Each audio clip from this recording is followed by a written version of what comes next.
following is a presentation of GRS TV. We set the bar high, on top 'cause we so fly.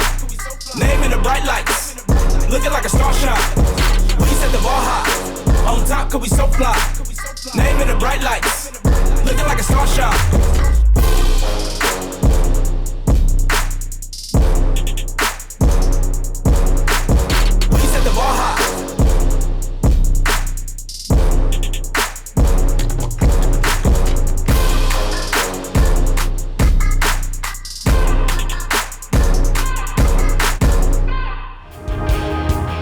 Good evening and welcome to Homer B. Johnson Stadium for a chilly night in November where the Lakeview Patriots take on the Rowlett Eagles. Hello everyone, my name is Steve Reeves. I'm joined by my partner Bobby George. Bobby, I tell you, it seems like just yesterday the district play was starting, but we are just 2 weeks away from the playoffs. This is a big game tonight. We've got a 4-1 Rowlett team coming in against a 3-2 Lakeview team. A big game. Yeah, and if Lakeview wins and beats Rowlett tonight, which they are a very capable team because they only allow 18 points a game and they put up 29 points a game, and it's almost the exact reverse for Rowlett. Rowlett only puts up 20 points a game and allows 29 points a game. So, I mean, it's a very capable game for Lakeview to beat Rowlett tonight. Yeah, Lakeview is coming in here again, as we said, at 3-2. Rowlett at 4-1, boy, and I tell you, Rowlett, it's interesting. They've got, 3 wins, 3 district wins on the season, Bobby. 2 of them by 1 point and 1 of them by 2 points. So they've edged out some really close wins here, but they are 4-1. Yeah, and they've got a strong last game against Saxe, and Saxe is, undefeated in the district. So, I mean, it's going to be a tough game next week. And then, of course, you have on the other side of the field the Patriots. Who do they play? The Patriots, they're going to play they get Naaman Forest. And Naaman next week. Forest is one of the sleeper teams of the district. I mean, they are really coming on strong this second half. Look at Coach Doug Stevens there for the Rowlett Eagles. The Lakeview Patriots will receive the ball here to start the night. Again, a little bit of a chilly night. It was, of course, a little chilly this week, Bobby. We were in the 30s for lows the last 2 nights. A little bit warmer tonight, but it is going to be, kind of chilly out there for those young men. And perfect football weather. Perfect football weather. I mean, come on. There you go. The wind is not even moving hardly. The flags are just setting straight down. It is chilly, but when you get out there and you start running and playing and tackling and moving around, the only people that'll be cold is the people sitting on the bench. Very true. So, again, the Patriots will receive here tonight, and so the Rowlett Eagles will kick to start. We're just about set to get underway here at Homer B. Johnson Stadium. Again, playoff implications tonight in this game, and a big game for both teams. And here we go. And there is the kick. It's a low kick. It's going to bounce it around the the 38, picked up by Lakeview, number 14. That's Ja'Cory Tarver. And boy, I tell you, Lakeview's going to have great field position, Bobby. And I'm not sure if that was a designed kick like that or if he just kind of shanked it off the tee. But, boy, Lakeview's going to have great field position to start here at the 40. Yeah, usually they'll kick it really high for that pooch kick. But this one come off like it looked like maybe it was a designed onside kick that didn't go very well. I don't know, but it worked. I mean, it still was no return on the thing. So good job right there by Rowlett. So here come the Lakeview Patriots. Again, they are on offense first tonight. They're going to send a man in motion here. Boy, we've got movement all over the field, and that's going to back them up 5 yards. Set up a 1st and 15 after the illegal procedure call. Parker down on the field.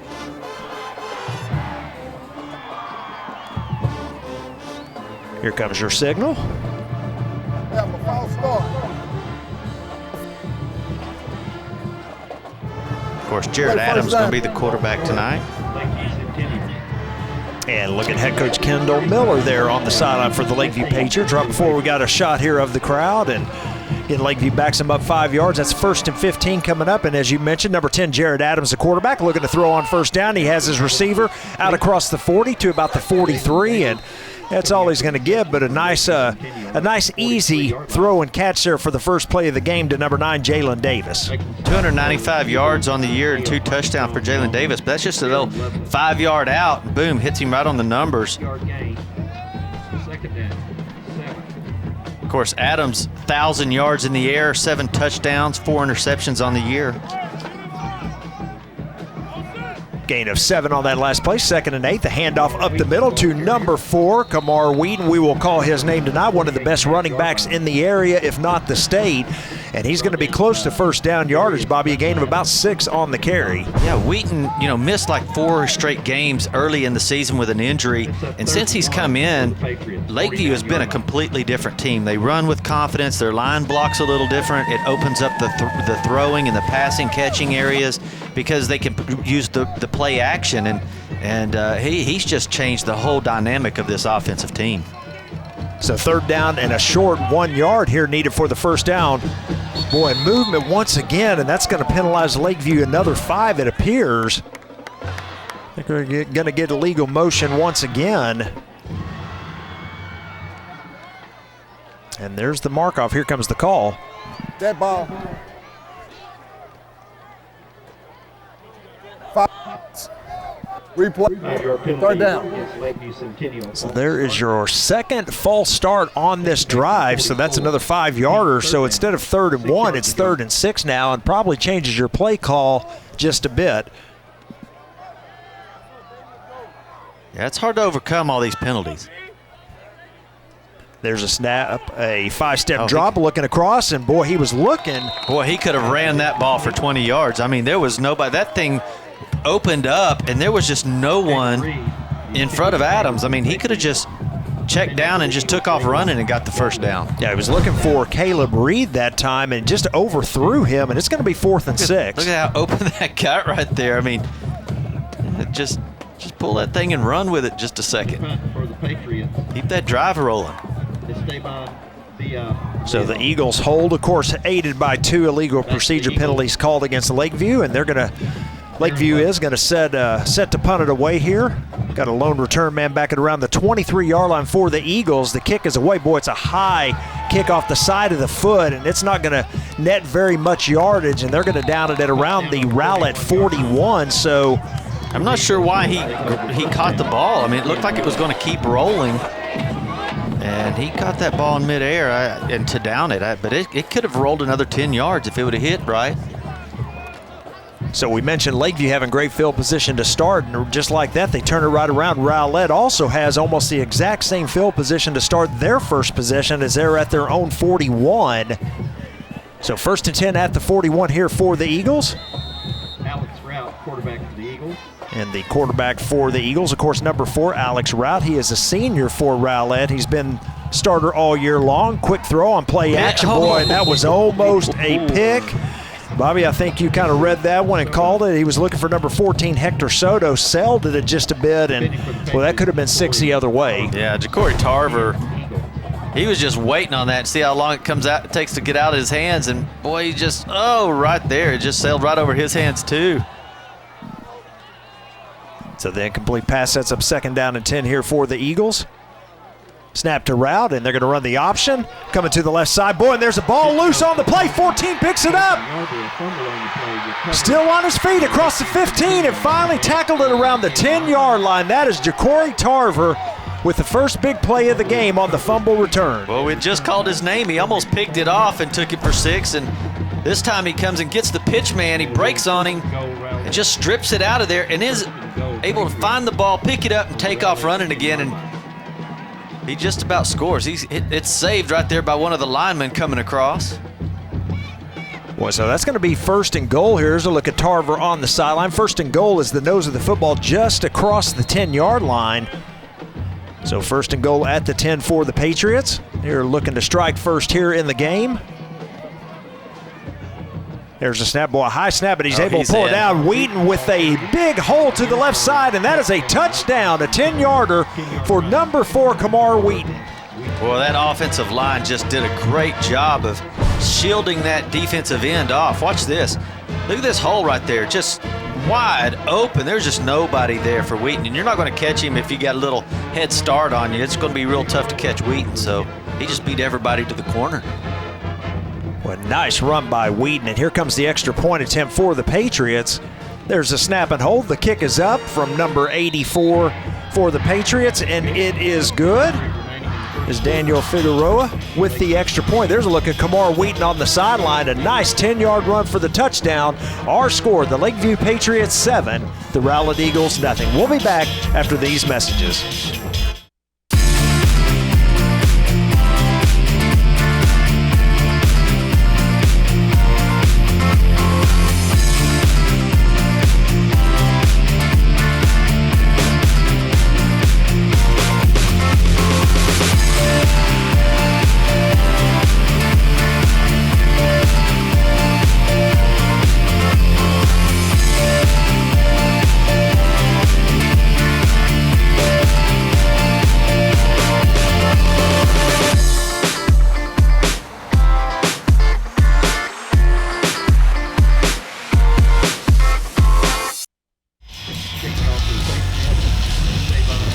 Back at Homer B. Johnson Stadium, a 10-yard touchdown run for Kamar Wheaton has put the Patriots on top 7-0 here early on in the game. And so they are set to kick it away. And well, I tell you what, the first big play of the game was the turnover, Bobby, and it didn't take long for Lakeview to punch it in for a touchdown. Well, I mean, it was 2 plays in a row, too. It was the very first play, Rowlett comes, they try to throw that little pop pass, and it almost gets picked by number 14, Tarver. And then the very next play, he's on it again. So your first 2 plays of Rowlett is not what you wanted to come out in this game. You wanted to come out strong, and those first 2 plays, it looked like the Patriots knew exactly what they were going to do. It's like they're reading the offensive signals.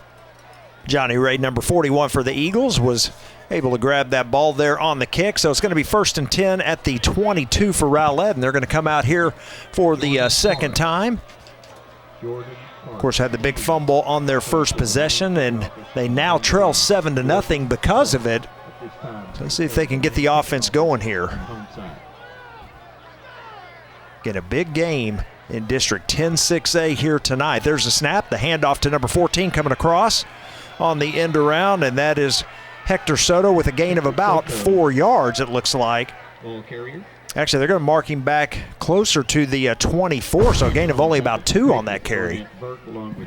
There's not much places to go. Keep your head up, number 11. So 2nd down and 8 now for the Eagles. Route steps back and send Soto in motion once again. This time they're going to hand it off across, and boy, coming through number 50 for the Patriots, Victor Smith was not fooled, Bobby, and kind of got right through the block there and made the tackle in the backfield. Yeah, we'll see his name and number all day long. I mean, he is one of the leading tacklers as a defensive lineman. You can see how strong he is, just shedding his blockers and just getting right in. It almost takes the handoff. So a loss of about 5 on the carry. It's going to set up 3rd down and 12 now for the Eagles. Snap to route. He's looking to throw it. He's got time. He's going to throw it deep, looking for number 11. And he overthrows him. A little bit of hand checking there, but they're not going to call that as the pass sails about 5 yards too far. Yeah, there's there is a laundry on flag, about the yeah. 46-yard line. And Yeah, there sure is. Yeah, I did not see. I'm blocked here from my vision from a microphone, the crowd microphone, but you're right. There is a flag sitting at around the 46-yard line. A lot of hand checking there, a lot of pushing. I didn't see a ton of contact, but it looks like they're going to call it. Defensive pass interference. Lakeview. Going to be automatic 1st down. Here's a look at it again, and you're going to see Route just a 3-step drop, and then he just kind of throws it. Bobby, you can see right here on the replay. Yeah, I personally didn't see a whole lot there, and you could probably even the ball say it was not uncatchable. Even, yeah, right. It wasn't even close. So, but Rowlett gets the benefit of the doubt, so a big play for them as the pass interference sets up a 1st and 10 at the 35. Again, remember, that was a 3rd down and 12, so automatic 1st down here for the Eagles, and they are back in business. Going to send a man in motion. There's a snap. Rowlett looking to throw it. Boy, he's in a lot of trouble, and he just kind of flicks it out. Now, there is a penalty flag that comes out late. You may have a holding call here against the Eagles. Boy, but that pressure came in a hurry. Yeah, I mean, it looked like they were going to set up some kind of a screen and toss it Depending on the play for the Patriots. to the running back, but the pressure was so quick, he just had to get rid of it. Have a hold on number 75 of Rowlett. So it was indeed a holding call against the Eagles, and let's see if they're going to Incomplete pass. back him up 10. It was incomplete. Officials timeout. So I would imagine they're going to back him up on this play. We also have an injured Rowlett Eagle. Yeah, it looked like he twisted his ankle. I saw him right after the play happened. He started limping around. It looked like he had twisted his ankle. But, on that play, it was Victor Smith again just coming straight through there on a bull rush. Yeah, they're going to have to get a blocker on him or maybe even a double team on him because he's already been in the backfield a couple of times here early on. Looks like, is that Alex? Yeah, here's a look at the replay here. You can see him coming in right here, and he just kind of flicks it. Yeah, so that's Alex Rowlett, Yeah, too. sure that's, was. Twisted his ankle or knee or something right there. Yeah, you can see him up on the field, but, man, he's having a hard time putting weight on that left foot.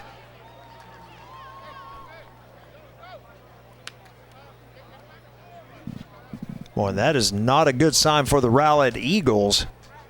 Now, still haven't seen yet if the Patriots going to accept the penalty or whether they're going to decline it. You see Coach Miller on the sideline. He's kind of waving like he wants to decline it here. Well, Rowlett hasn't shown any, positive plays that they've had so far, and now you got the second group quarterback coming in. So you can see the injury right there. Maybe hyperextended his knee a little bit. So, yeah, I mean, I don't know that you would take the penalty there. Yeah, they did take it, however, so it is going to be 1st down and 20, and your new quarterback on the field is number 12, Trey Carr. He's a junior. There's a good look at him right there on your screen. First and 20 for Well, the they're Eagles. going to look at route on the sideline, so this may be Trey Carr's game for a while. The quick throw out and overthrows his intended receiver. He's looking for number 14, Hector Soto. Just a quick release, and again, the pass falls incomplete. It's going to be 2nd down and 20. Sometimes when you first come into a game, you're not expected to play, and all of a sudden you get thrown in, and usually the coach will let you hand the ball off a couple times, start getting warmed up, getting acclimated to the speed, and then he'll let you throw. But not Coach Stevens. He put him right in there and said, hey, let's throw this thing. There's a snap, and this time the quarterback draw, and it's going to go nowhere. As guess who's in on the play? Number 90 this time for Lakeview, and we'll call his name a bunch tonight as well. That's Akachukwu Iwuda. You're going to see it right here, and he just comes across, and these big defensive tackles for the Patriots are able to come off those blocks, Bobby, and again, they're big young men. Yeah, they've got a huge front four, and I think we've talked about it all throughout the season. It's who's one of the best defensive line groups, and you have to go with Lakeview. Their defensive line has just been so big and strong. Number 50, Victor Smith, and 55, Nicholas Callias, and then, of course, Owanaha. I mean, these guys are awesome. And number 13, Gavin Harris. I mean, all of those have really contributed to why they're having so much success this back part of the season. That group has just been really one of the strongest points on the team and probably in the district.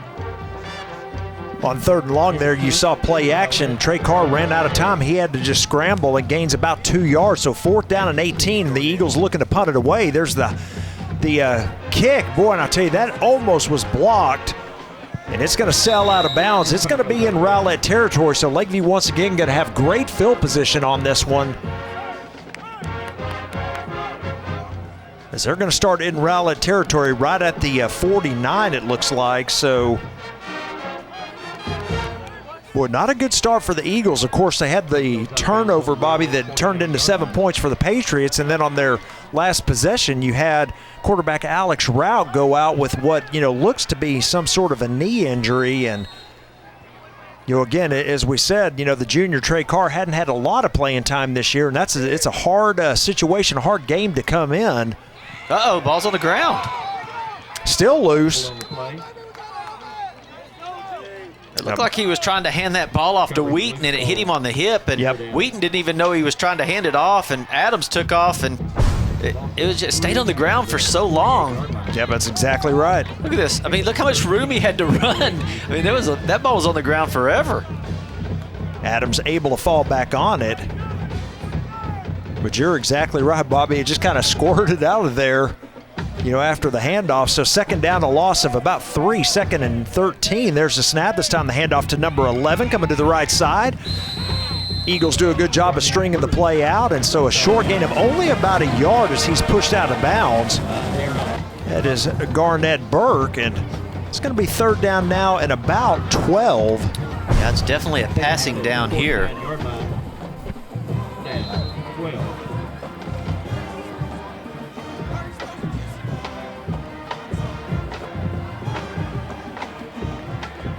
So a big play here for the Rowlett defense. I know we're early, not even halfway through the first quarter, but again, with Route sidelined, at least for the moment, boy, Adams scrambles out. He's going to throw it deep. He's got a man out there, and there should be a penalty flag. For sure. Yeah, you got 3 of them out, and that's going to be a pass interference call here against the Eagles and give Lakeview an automatic first down. Yeah, why not go ahead and toss it up there? I mean, you can either get an interception, but it's way down the field, We have catch, defense. or pass interference. Pass interference. 15 yards from the previous spot. Automatic first down. But I think 2 out of the 3, I mean, you have the chances are 2 good things out of the 3, so might as well go ahead and toss that thing up there.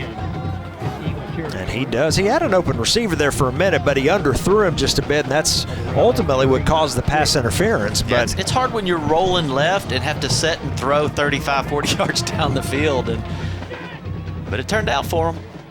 so 1st and 10 now, the ball at the Rowlett 36, and boy, a busted play once again, it looked like, Bobby, and Adams is just going to have to go down, take the sack. That's a loss of about 7. That's 2 bad plays they've had right there. That snap was just a little off. Yep. Made him reach for it. Yeah, bad snap on the play, and again, it's going to 17 for the Patriots. cause a loss of 7, sets up a second down and 17. 7-0, Lakeview with our score here. 5:40 remaining in the first quarter and counting. These situations, you kind of look for Jalen Davis, number 9. That's who their go-to guy is. See, now we're going to get a delay of game called, against Lakeview, and it's going to back them up 5 more, it appears. Coach Miller out on the field. He's wondering. For the previous spot. Here's a look at Coach Miller. He's wondering why that call was made. That's going to back them up 5 more, set up a second down and 22. Lakeview has a hard time starting their games. It's like every game we've done with Lakeview, it seems like that first quarter is just really tough on them. Empty backfield here, and boy, a nice design play. They get him across the middle. And you're right, Bobby, Jalen Davis. So you saw the receivers and the running back kind of clear everybody out on the left side of the line of scrimmage, and then you bring Davis coming across, and again, the field's wide open. He hits him in stride and a nice gain. There he is right there. Boy, just nice job of all hands catching. 3rd down and 7 after the gain of 15. Yard to gain is the Rowlett 26-yard line. They send a man in motion, fakes the handoff, and hands it to Wheaton up the middle. He's got a big hole and gets knocked off his feet around the 15-yard line, but that is a big gain of about 17 yards for Kamar Wheaton. Uh-oh, it looks like he's holding his chest a little bit, but yeah, you send a motion man in, and then the defense just doesn't know who's going to get the ball, and if you hesitate just for a second, Wheaton's gone, and you've got a huge offensive line. That's the left guard is one of the biggest men right there on the team, and he can clear it out for you. Adams with the carry himself to the left side, still moving, and finally knocked it down inside the 10 at around the 7-yard line. So a nice gain of about 7-8 yards on that carry for the quarterback. Yeah, it's number 65 who I'm talking about. His name is Ricky Smallwood. But you can see how he just clears his man out so easy right there to clear that hole. You just keep running behind him. So far, so good. That's exactly what they're doing. He's 6'3", 285 pounds.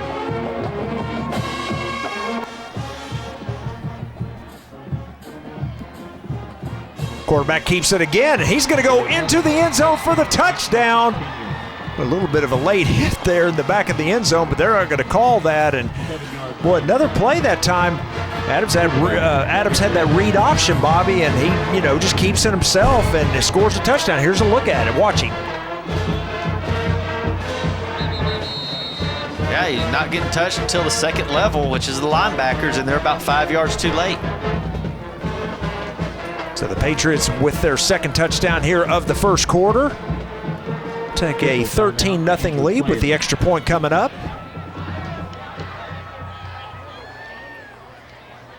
Got an injured Rowlett Eagle here in the end zone. I believe that's number 55 for Rowlett. Xavier Barber, he is a junior linebacker for the Eagles. Didn't see it on the initial play, but I think Barber was right around the impact point there with the quarterback in the end zone, and taking a look at him as well. Looks like he's going to try to get up now, so up on his feet, and he's gave the thumbs up there. Thumbs so up. He's okay. A lot of times you might get hit right in the solar plex in the gut. Knock the breath out of you. Making his way off the field, but again, a 10-yard touchdown run, or pardon me, 7-yard touchdown run that time for the quarterback for Lakeview, Jared Adams, and they've got a 13-0 lead here. 3:32 remaining here in the first quarter.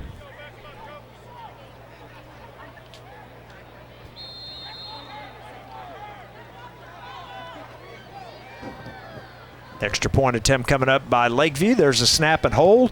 Snap a little bit behind him, and because of it, knocked the timing off, and it was blocked.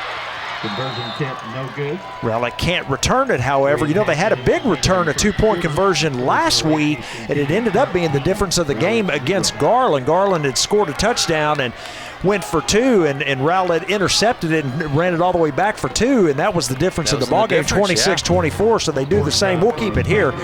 They did the same this week. This time, of course, though, they couldn't make it, and here's a look at the quarterback right there, number 10, Jared Adams, and a nice touchdown run for that young man. And Lakeview up 13-0 early here in the game. Here's a look at watch the snap a little bit behind him, and that threw the timing off. Yeah, I don't know. He just jumps right through the gap right there over the center guard, and I don't know if that's an illegal play or not, but it made it look good. These extra points are important.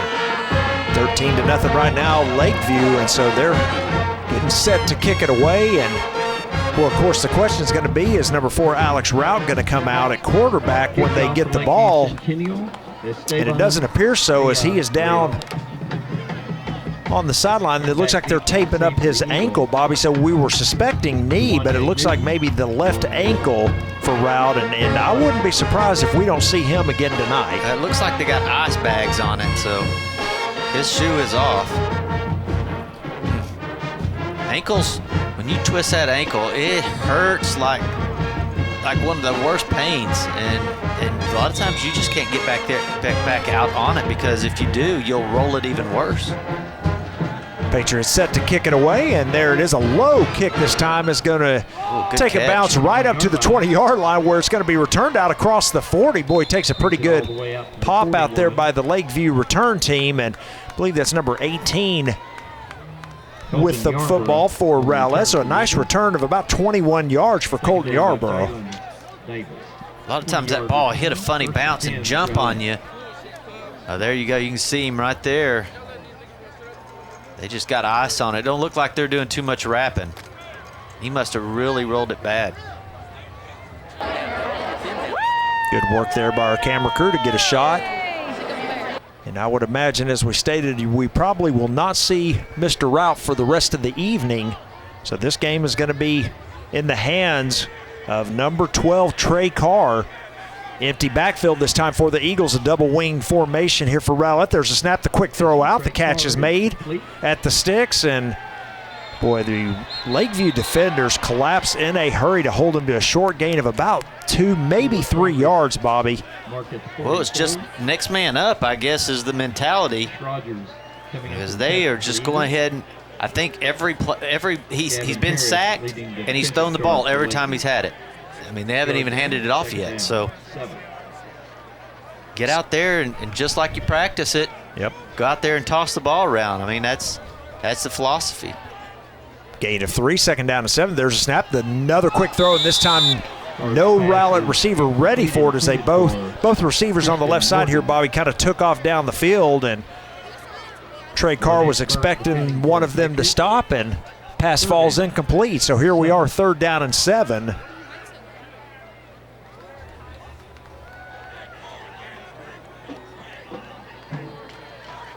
I mean, he has no stats for the year. Of course, Jared Adams was 47% passer, and we'll see what he can do out here. Trey Carr. There's a snap and the quick throw out, and it just goes over the head of the intended receiver, number 14, Hector Soto. So 3 quick passes, and Rowlett, I believe, is going to have to punt it away once again. It's interesting, though, that you just take him out there and start throwing the ball everywhere instead of handing it off and letting him get adjusted to the ball game. Yep, I agree with you on that. It's hard to even get the speed of the game when you've never been out there and played before. It's big for the Eagles. Garnett Burke back to receive. Number 11 for Lakeview, Garnett Burke, standing back at around the 28-yard line to receive this punt. Well, a high snap, and he's able to hold it, and he is able to get it away. A little bit of pressure that time by the Patriots. Burke going to let it bounce, and boy, it's going to take a Rowlett roll and be down right at around the 10-yard line. So good job by Rowlett's punt team there, Bobby, to flip the field just a bit, and Lakeview's going to start from their own 10. Yeah, Lucas Beggs, I mean, first of all, he has to catch a real high snap. And he has rushers going on both sides of him, and he just kind of steps up between both of them and kicks a booming punt. Just flips the field position. So the Lakeview offense back on the field here, and already with a 13-0 lead over Rowlett. 1st and 10, Lakeview Centennial from the 10. Again, Lakeview trying to even up the record with Rowlett. Rowlett comes in at 4-1 in district play. Lakeview at 3-2, and boy, that's a nice throw that time, Bobby. It was placed right where it needed to be to number 9, Jalen Davis. It's going to be a gain of about 8 yards. Yes, 8 yards, just stop. Once you put it right up there, boy, it's really kind of a little high pass. I mean, he has to go up with his hands and get that one. Tight coverage. Yeah, that linebacker coming underneath, though, and the pass had to be high. That's his 18th reception for 320 yards on the year. 2nd down, fakes the handoff, keeps it himself. He's going to pick up the 1st down across the 20 before he's knocked off his feet, a gain of 3 yards. Adams with the quarterback keeper. He doesn't run a whole lot. I mean, he's had 28 rushes, but he's got negative 18 yards. So, I mean, a lot of that's because he gets sacked, and that sort of thing, or taking losses. But, boy, when you need him to run, you saw him run into the end zone earlier with a lot of power carrying 2 linebackers, and this time he gets that 1st down. So it's good to have that run option. It's hard to tell who's going to get the ball. They got a guy going in motion. They fake it to Wheaton. He takes off running. Same thing to the other side. They fake the handoff to Kamar Wheaton, and Adams keeps it himself. This time Rowlett does a better job of bringing him down. That's number 7 there, Ricardo Perez, with the tackle and a gain of only 2 yards. Yeah, and last week Ricardo Perez probably got the game ball. He played so well. He was just everywhere. And he's just coming right back into this game doing the same thing. You see him just line up, keep his feet moving, parallel with the runner. Doesn't allow him to juke him out, just goes and gets him. Inside of a minute to go here in the game.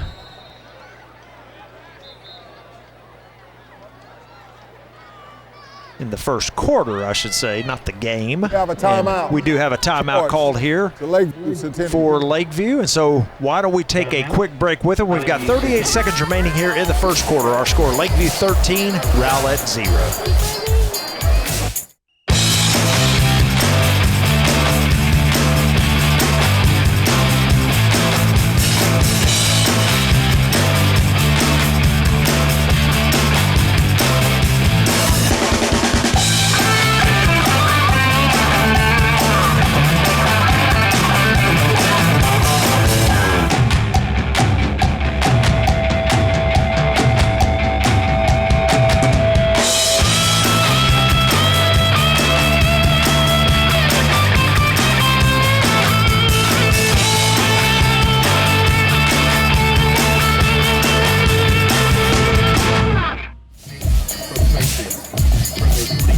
Back from timeout, Lakeview's first charge timeout here of the half. Second down and 8 here.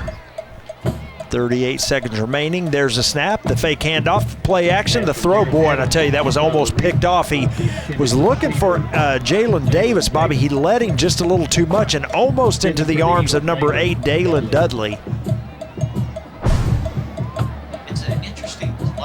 They run here because you see the linemen all pulled from the right side to the left side like it was a running play, and then they threw the slant to Davis.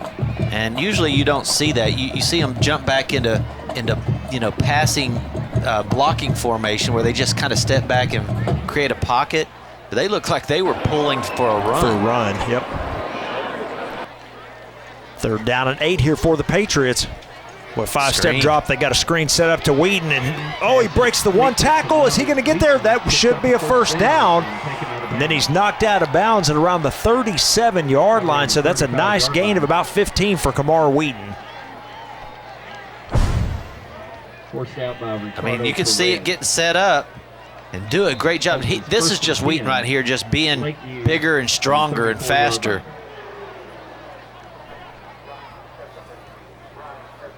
Clock continues to run, and Lakeview's going to pull everybody to the sideline. They're going to let the clock run out here in the first quarter. And we will switch fields here. Switch sides of the field, and we have come to the end of one quarter of play here at Homer B. Johnson Stadium. It's been all Lakeview so far. Our score, Lakeview 13, Rowlett 0. We'll be back after these messages on GRS TV. Everybody choose GISD, a diverse community, providing exceptional education to every kid we see. That's the mission, reaching the future by driving excellence. Yeah, that's the vision. We have values. We believe every student can learn, and every student deserves our best. You ready for your turn? Come join us and be a part you could be. Garland ISD proud too. You can be anything you want to be. You can go any place you want to see. It all starts right here with GISD. We are the future. Be the change you want to see. It all starts right now with GISD. Helper Appreciation Award. Back for the start of the second quarter. Lakeview on top 13-0, and got a 1st and 10 for the Patriots coming up. Commemorative football and will receive a special gift compliments of the helpful Honda team. A little bit of a pause here. Dave Campbell's here. And thank him for being helpful. Just presented a game ball to one of the fans here.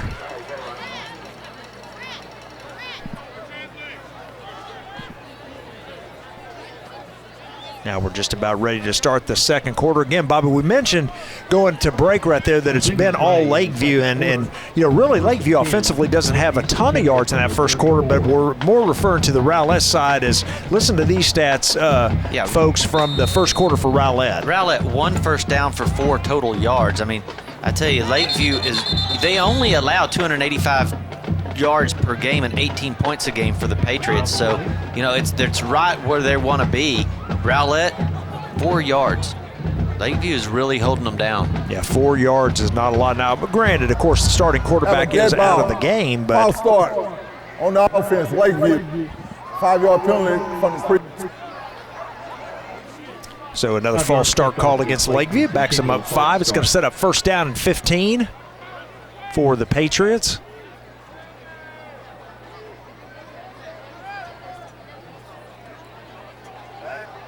It's in a man in motion. They're going to hand it off to Wheaton, coming to the left side. He breaks through, breaks another tackle down the sideline, and finally goes out of bounds around the 48-yard line. So a nice gain of about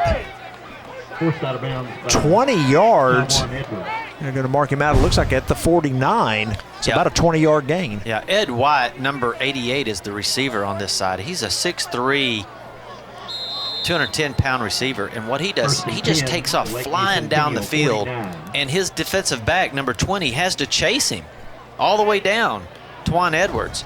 And so by the time he turns around, because he's got him man-to-man, by the time he turns around, Kamara Wheaton is already 20 yards down the field, so he has to stop and come back and make the play. Boy, Adams looking to throw. Look at the time he's got. He's looking downfield. Oh, a nice deflection there by the defender for Rowlett. As they were looking for number 11, Garnett Burke. He was out there, but a great play by the young man right there. May have injured himself on the play. It's number 22, Dewanye Newton, I believe. Gotta like the pass. It was out there. You let Burke run under it, but watch this dive at the very last second. Knocks that ball down. Man, that is outstanding. I apologize. Yeah, sorry, Bobby. I apologize. I said 22. That was actually 28, Darren Lovelace. Great play by that young man. He's holding that shoulder. It looked like probably he landed on it a little bit funny when he was coming down. But, boy, what extension, because that was a touchdown. When I saw that ball fly out of the hands and saw Burke trying to outrun everybody to it, boy, that shows some speed on that young man to get out there and knock that ball down. Yep, sure does. 10 yards to go for the Patriots. So the incomplete pass sets up second down and 10. Well, I might just do the same play again, knowing that Darren Lovelace is out of the game. Now they had to put somebody else over Burke. If I'm calling that play, I'm saying let's do that. Let's do it again. Let's do it again because, I mean, you throw that ball, that had to be a great play, and now you've got a second-team guy on him, so let's do it. Second down 10, Adams. Boy, they're going to throw flags here. That play never started. There's going to be another false start called against Lakeview. So if there's anything here... Dead ball. False start. Lakeview Centennial offense. 5 yards from the previous spot. There's the false start call. And Bobby, if there's anything that's been, maybe a problem here for Lakeview in the early going, it's been the penalties. Yeah, 5 for 35 yards. Brings up second down. I mean, that's a lot of penalties. That's a lot of false starts and delayed games.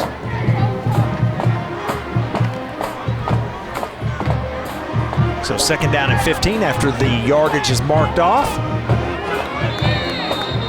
Here we go again, whistles. Yeah, another whistle. We may have another false start call as I see the line judge over there signaling for it. Here comes a call from the referee. Have a dead ball. False start. Centennial offense. 5 yards. I'm not sure that they know what they're doing wrong because I don't think it's like they're flinching to jump. I think it's the guy going in motion, not getting set, and then going in motion. I'm not sure that they know what they're doing wrong. Yeah, agreed right there, but well, better figure it out first. Coach Miller's not going to be very excited about all the illegal procedure penalties. Get this playoff fine, and they hand it off to number 11, trying to get outside to the right, being chased, and he gets pushed out of bounds around the 45-yard line. So 45-yard line. Garnett Burke, a lot of running that time, Bobby, but only 5 yards on the carry.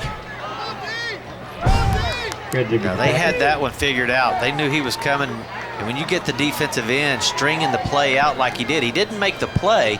Well, he actually does get a hand on him at the very end, but he strung it out so far that there's no place for Burke to run. He just runs out of room. So third down and 16 now.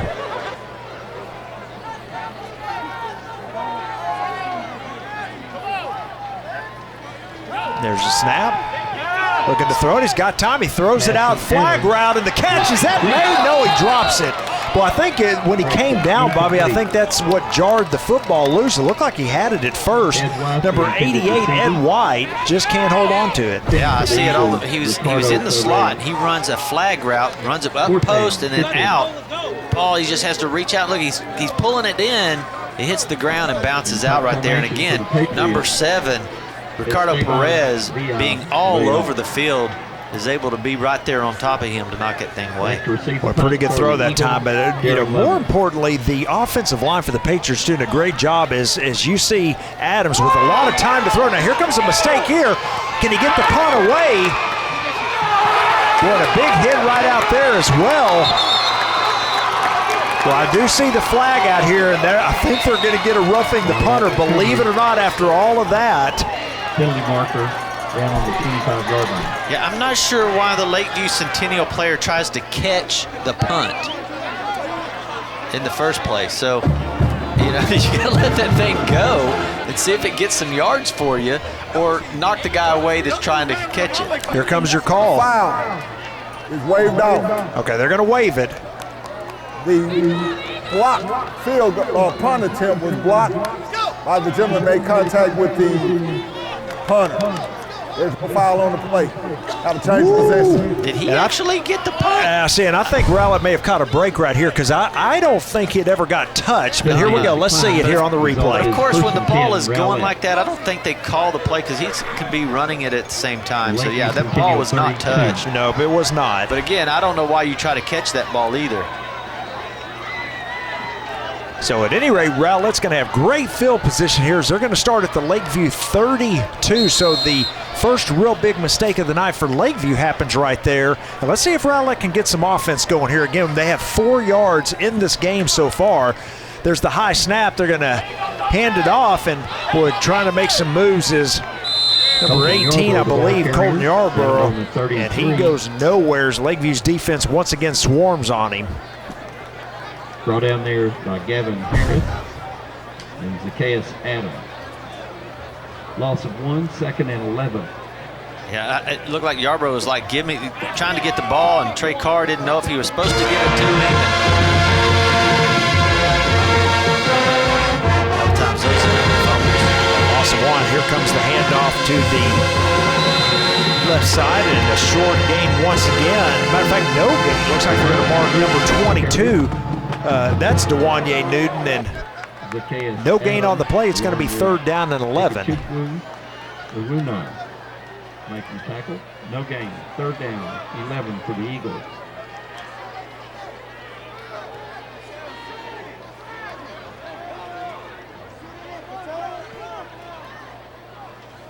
There's a snap, fakes a handoff. Boy, here comes pressure. He throws it out. He's got a man out there. Nice catch! Number 21, Josh Rogers.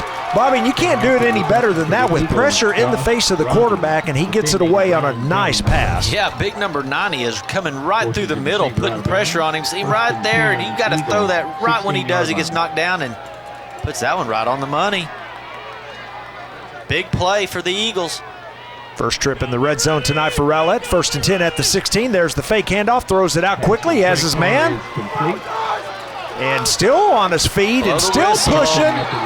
When they finally blow the whistle, let's see where they're going to end up marking this. He may be inside the 10 to about the 9. Now, there is a penalty flag. That's when you get people hurt when We the have a referees don't personal blow foul, the whistle roughing the on that. passer. When you got a roughing the passer called here as well. Tacked on to the end of the run, half the distance.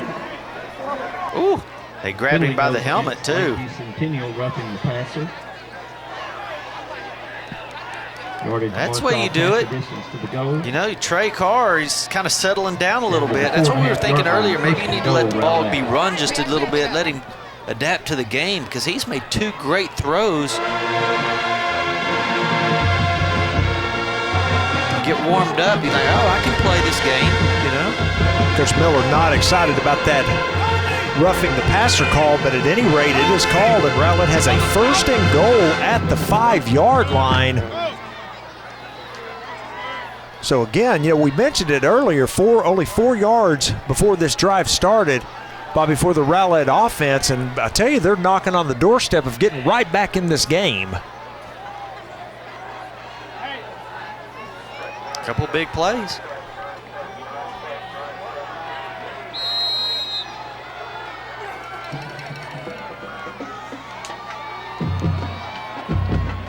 Trey Carr ready for the snap. 9:15 remaining here and counting in the second quarter. Carr takes the snap. He's got to keep it himself. Quarterback keeper. He's going to be into the end zone for a touchdown. Rowlett, just like that, has cut the lead in half. Well, that was just a good play because when you catch a defense like that, they didn't think he was going to run it at all. You can see them all crashing into the middle. It's a good play call.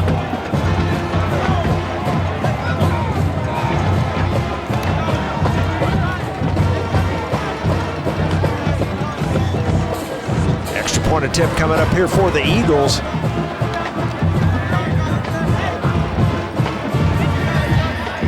There's the snap and hold. The kick is up and it's blocked. Ball still loose. And they're just going to fall on it here. So, well, we've seen blocked extra points now by both teams. But the bigger story, number 12 right there, Trey Carr with the touchdown run, gets Rowlett back in the game. Our new score with 9:02 remaining in the half. Lakeview 13, Rowlett 6. We'll be back after these messages.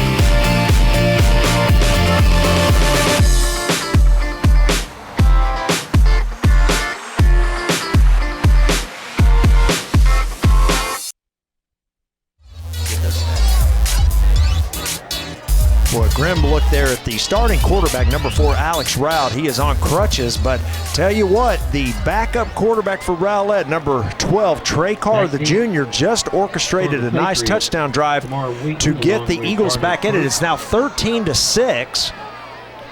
He made 2 great throws and then just had a great play of running it into the end zone. I mean, that's just a really good job by him. A high kick is going to come down. It's loose. Fumble on the return. Boy, and I believe number 14 able to fall on it. That is Ja'Cory Tarver, and boy, that is dangerous there. He didn't call for a fair catch, which is probably the first mistake. And Falling on the loose ball. I think he's catching that one and trying to run to the end zone. But boy, I tell you, it gets up in the air and it has so much backspin. It's hard to get that ball, especially when everybody's running at you full speed. 1st and 10 Patriots from their 48.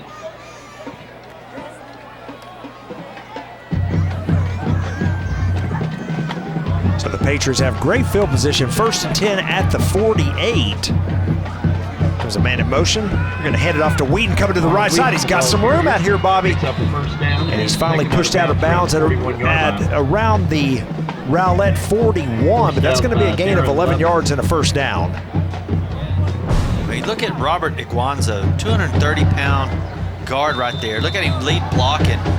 And you get that and big number 65 coming out there on you, Smallwood. I mean, it makes it easy for you to run when you got those guys out there in front of you running and blocking for you.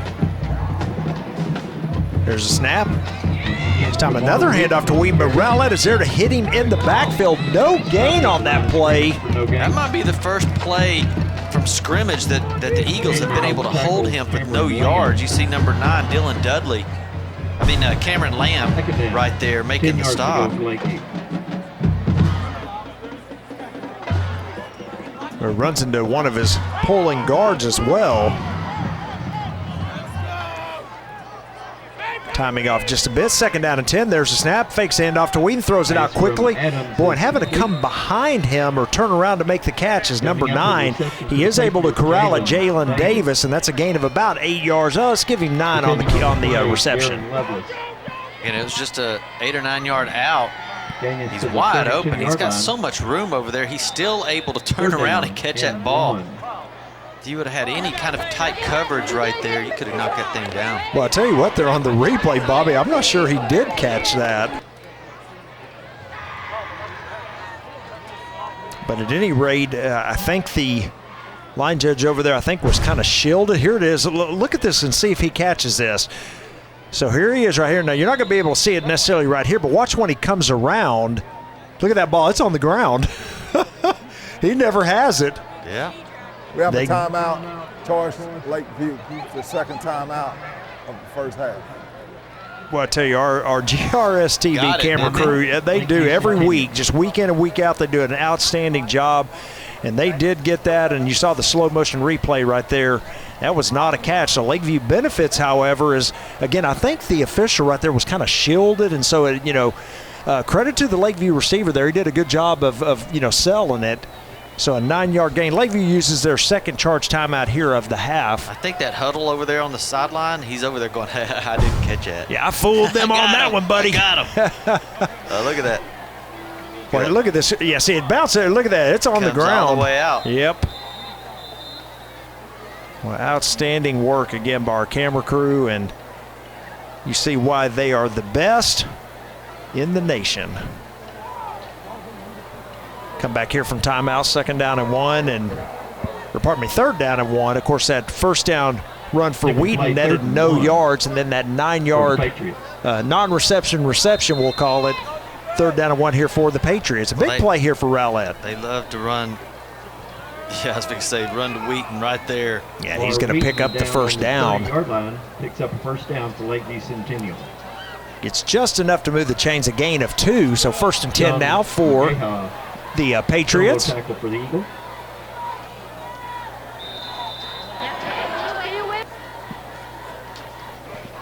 It's hard to stop Wheaton behind this big offensive line for just 1 or 2 yards. I mean, you got to really be able to gain tackling. I mean, Deshaun McGaha, he was there, but if it's just one-on-one, I think Wheaton's going to get 1 or 2 yards.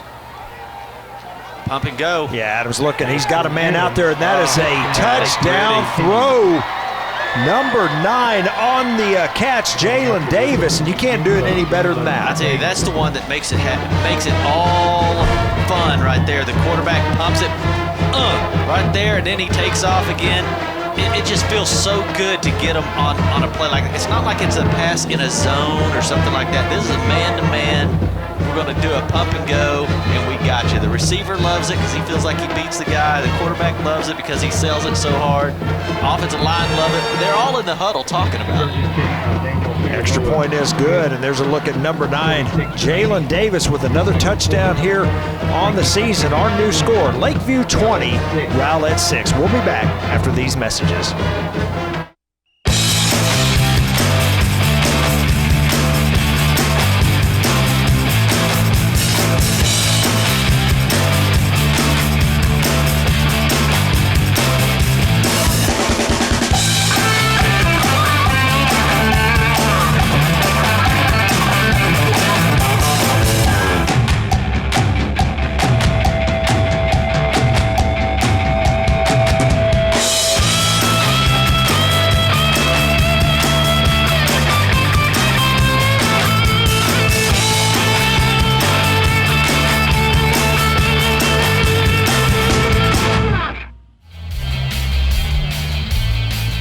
Nice drive that time by Lakeview, Bobby, and they've extended the lead back to 20-6, so they've got that 14-point advantage once again. And that last play, you talked about it right before we went to break. You can't draw it up any better than that, and a beautiful touchdown throw to Jalen Davis. Yeah, they're all in the huddle just talking about it. Hey, let's get him on this one. We've already run the comeback a couple of times, the 5-yard out pattern, 10-yard out. Let's get him. He's going to jump it. He's going to jump it. And then you draw it up. You say, okay, let's do it now. And then it works. Dude, it makes the huddle go crazy. Everybody in it. We called it. Yeah, so much fun. So here comes the kick here for the Patriots. Well, a little bit of a bobble there, and then they're going to reverse it, and boy, a couple of spin moves there, breaks him out, and out across the 35 to about the 36. That is number 28. It's Darren Lovelace, and boy, good to see him back on the field. Remember, he got injured. Yeah, he's the one that dove out there and knocked that pass down. It was such a beautiful play. Here, you can have it. I don't want it. Here, you go. First and 10 Eagles. There's one spin, two. 35. And he almost breaks through there in a little jump kick.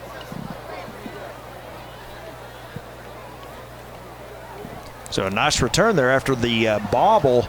I might have to get him the ball some. You know, he plays defense, but man, you got that. You've been struggling on offense a little bit.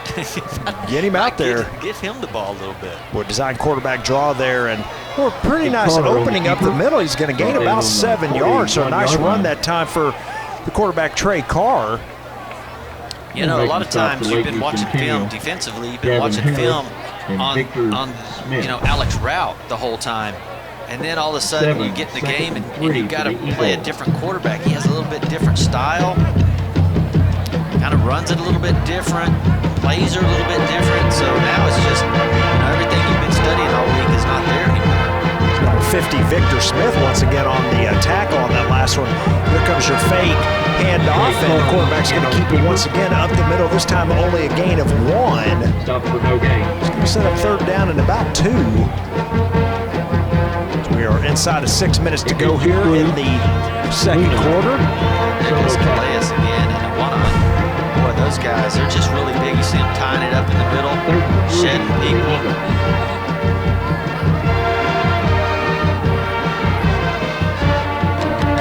Big third down call here for the Eagles.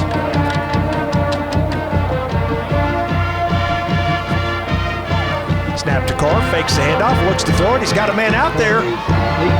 He's throwing the ball really nice now. He's kind of settled in. That's 3 consecutive really nice balls he's thrown. Tight spirals, on time. He's coming out of his hands faster now. He's getting a little bit of confidence. You see that thing coming out quick. Catch made by Christian Morgan that time. A gain of 3, and it will give him a first down. So first and 10 now at the 46. We're inside of 5 minutes now here in the half.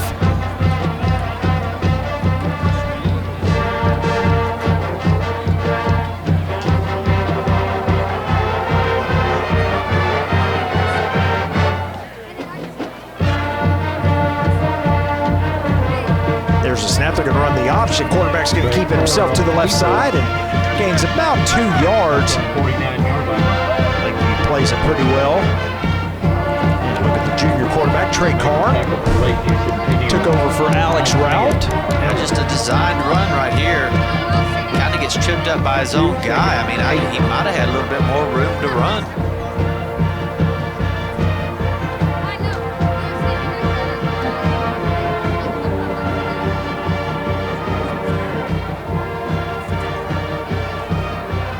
Clock continues to run as we're at the 4-minute mark. Empty backfield this time for the Eagles on 2nd down and 8.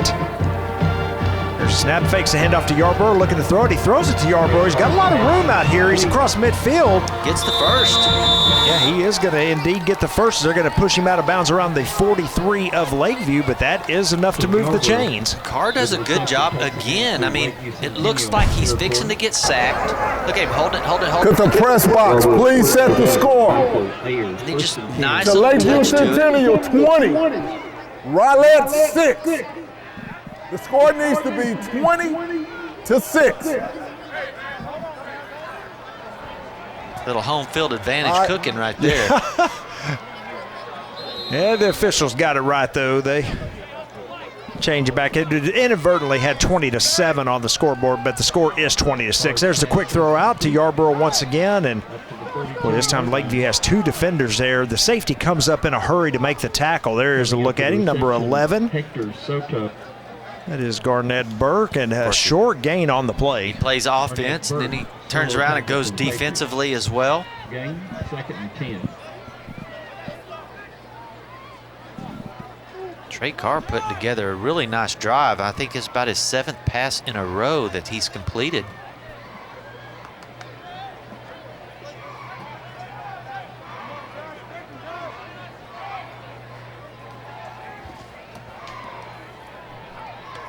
Snap to Carr. He's looking to throw it out quickly again. Boy, and overthrows his intended receiver, number 14, Hector Soto.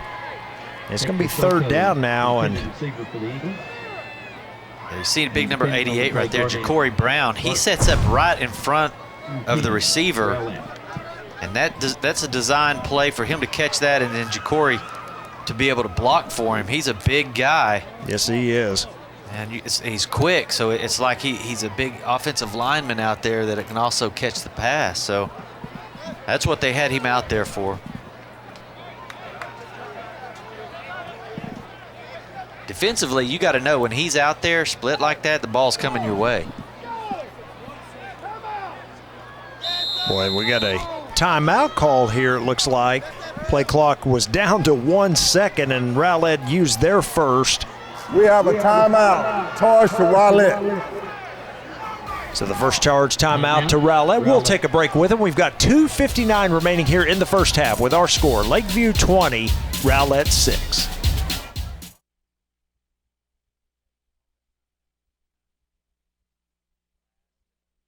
Everybody choose GISD, a diverse community, providing exceptional education to every kid we see. That's the mission, reaching the future by driving excellence. Yeah, that's the vision. We have values. We believe every student can learn and every student deserves our best. You ready for your turn? Come join us and be a part you could be. Garland ISD proud too. You can be anything you want to be. You can go any place you want to see. It all starts right here with GISD. We are the future. Be the change you want to see. It all starts right now with GISD. Back from timeout, 3rd down and 10 here. Again, the Eagles had the play clock down to 1, so they had to use that timeout. And here's a big 3rd down play in this game. You know, another somewhat nice drive, Bobby, as they started at their own 35, and they're into Lakeview territory. This is a big play here. Oh, and a bad snap here now. Penalty flag does come out. I wonder if they're going to get the Patriots for getting into the neutral zone. Waiting for the call.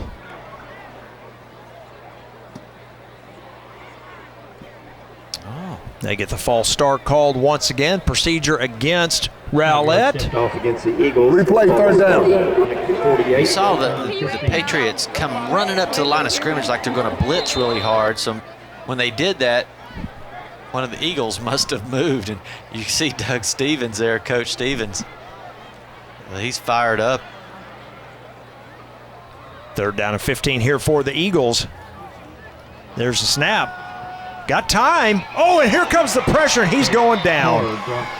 Number 14 for the Patriots, Ja'Cory Tarver, comes right up the middle. And, you know, that time, Bobby Carr had some time to throw it, but he held it just a little too long. I think that the play was designed to go really deep, and he's just waiting for his guys to go deep for him because they weren't open yet. And when you do that, you step up in the pocket, and there's number 14, Ja'Cory Tarver, coming right down your throat.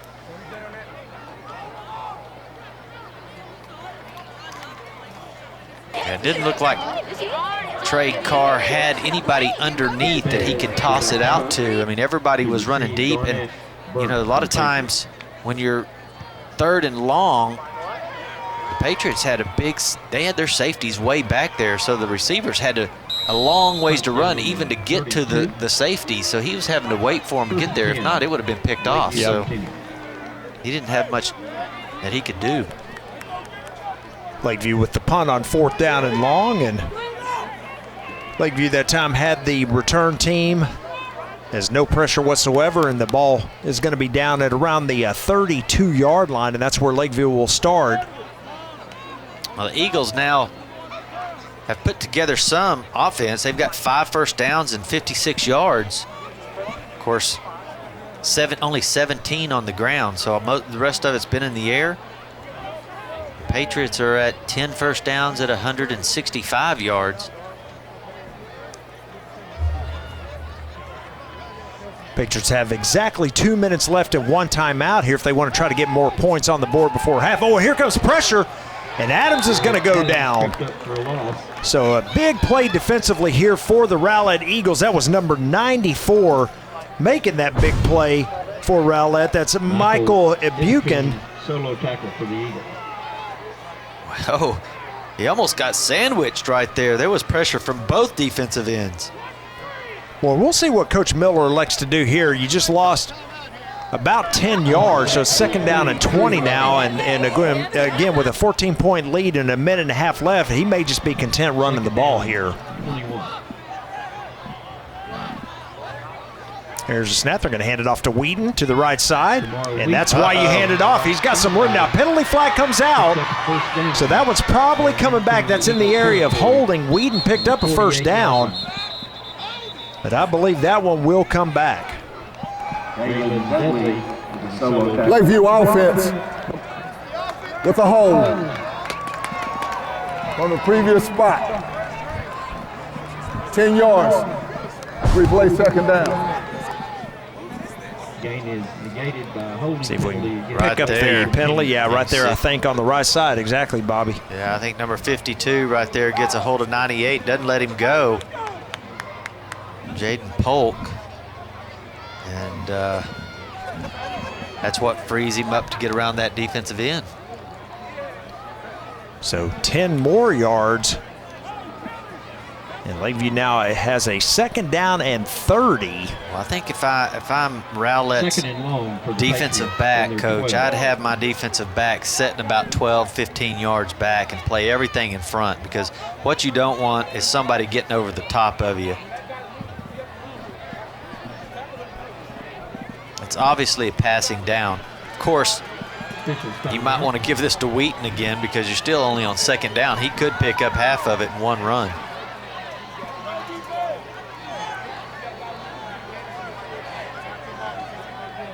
So official timeout here, and I know exactly what it is I was looking across the field at the chains, and the chains had moved.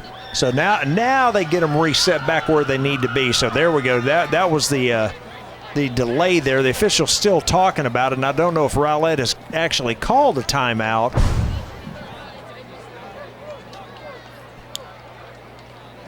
Here's a look at the replay. You can see the ball is at the 22. It was second down and 20, so the marker was at around the 32. And when I looked up a second ago, Bobby, the chains were at the 30, so they had moved them back 2 yards, and now they've reset them back.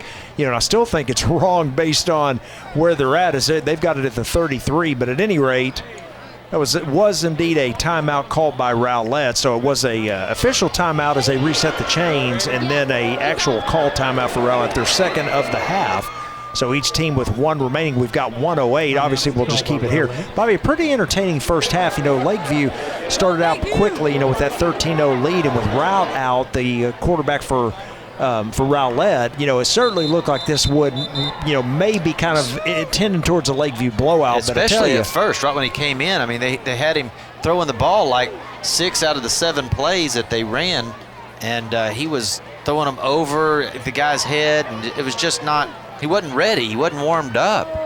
But ever since then, boy, he has really put some nice plays together. Yeah, Rowlett has held in there, and of course they cut it to 13-6. Now Lakeview has scored, since then on a beautiful play, on a great throw. So it is 20-6 now, but Rowlett has been able to hang in and kind of weather the storm. There's the handoff on second down and long to Wheaton, and a gain of about 4 yards out across the 15 to the 18. So it's going to be third down and long, and see if Rowlett has not used their final timeout. So again, I would imagine Coach Miller's going to let as much time run off the clock here as possible, as you don't have many plays in your playbook to pick up 3rd and 25. That's right, and you haven't had very many great punts either, because you've had one that's kind of dropped and they had to scramble out and punt it. It went about 8 yards. The other one about 15. I don't know why Rowlett's not calling a timeout at this point.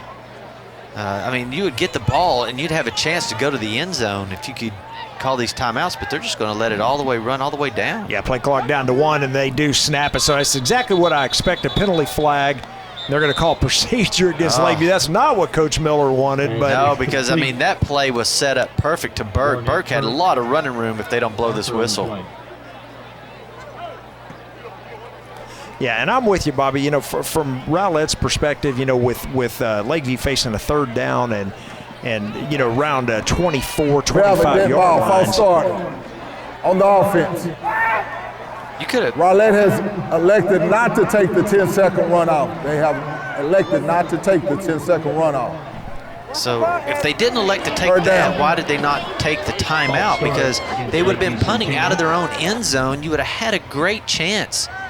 He doesn't take his timeout.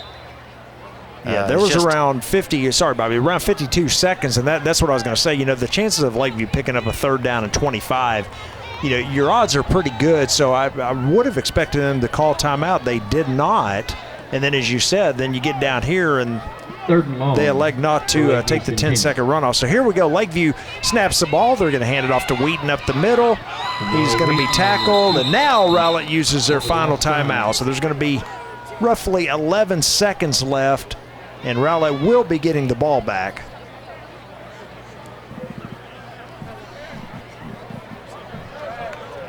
Well, interesting right there. Interesting decision by the Rowlett coaching staff, but do use their final timeout. We have a We'll just choice keep it timeout here. to Rowlett, their last and final timeout of the first half. Boy, interesting first half at Lakeview with a 26 lead right here. And, of course, we've talked about it since the Open that, you know, both of these teams really fighting for playoff positioning. And, you know, Rowlett feeling pretty good with only that one district loss. That loss, of course, came at the hands of Wiley. And, of course, Lakeview in at 3-2, you know, certainly feels like they've got a, you know, a good shot at making the playoffs here, Bobby. Obviously, if Lakeview can pull this game out, both of them would move to 4-2. Lakeview would move up to 4-2. Rowlett would drop to 4-2. And, of course, they'd both be in great shape for a playoff spot. And so far, Lakeview's had the advantage. Yeah, both teams have to play some strong. Their last game is going to be a strong team. Looks like Naaman Forest is winning 22-0 against Garland tonight at halftime.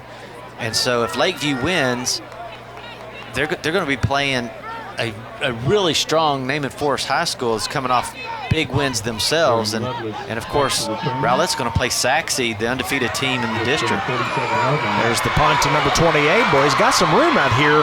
Still on his feet, breaks the tackle, but the time has run out. And so again, not enough time on the clock, and we have come to the end of the first half of play here at Homer B. Johnson Stadium. Our score, Lakeview 20, Rowlett 6. We'll be back after these messages on GRS TV.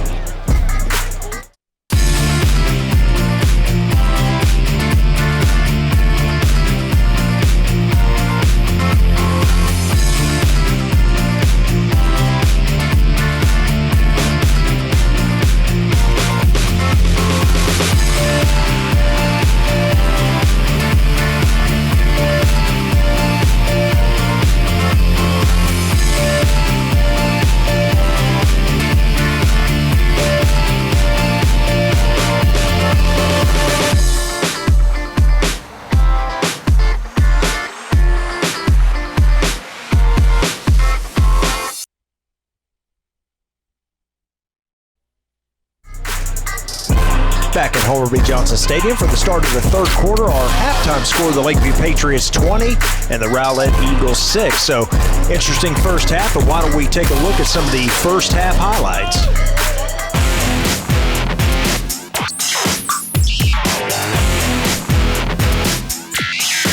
Both teams you see running out on the field, getting set for this game. A big game.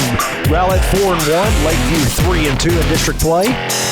Look at both bands and the crowds. Nice crowd on tap. And here we go. First big play of the game was the fumble.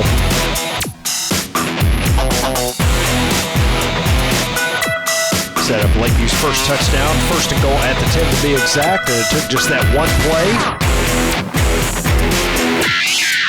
Kamar Wheaton, a 10-yard touchdown run. And that was the first points of the game. Put Lakeview up 6-0.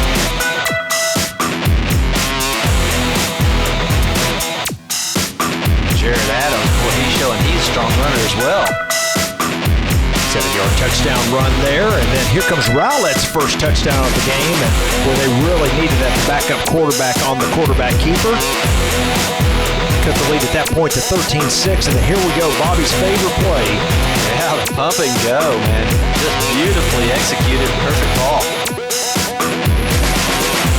That got us out to our 26 score, where we currently are. Of course, it was 2 blocked field goals. Both teams had a blocked field goal, so there's why your score is 6 and 20. And That's where we are as we get set for kickoff here. Rowlett will get the ball first here in the third quarter.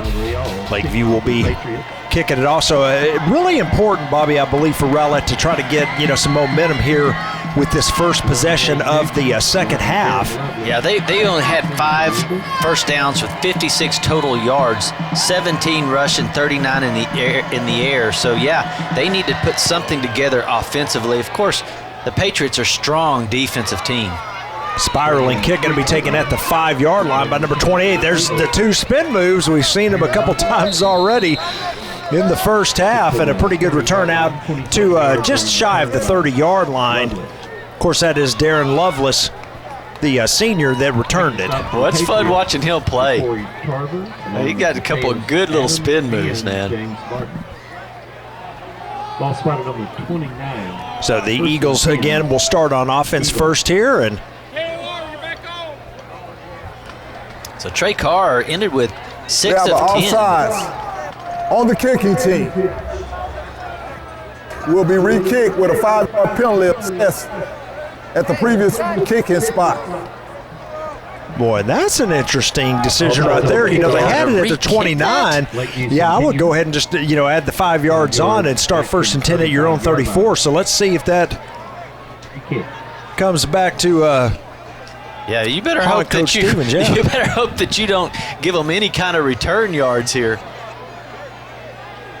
So instead, they do accept the 5-yard penalty there, and so they're going to be kicking off from their 35. So let's see what the result of this from a field position standpoint is. Well, just a real interesting call here. Of course, it would have been placed at the 34-yard line. And here we go. There's a low kick. It's going to take a couple bounces, and they are going to get better field position because of the kick.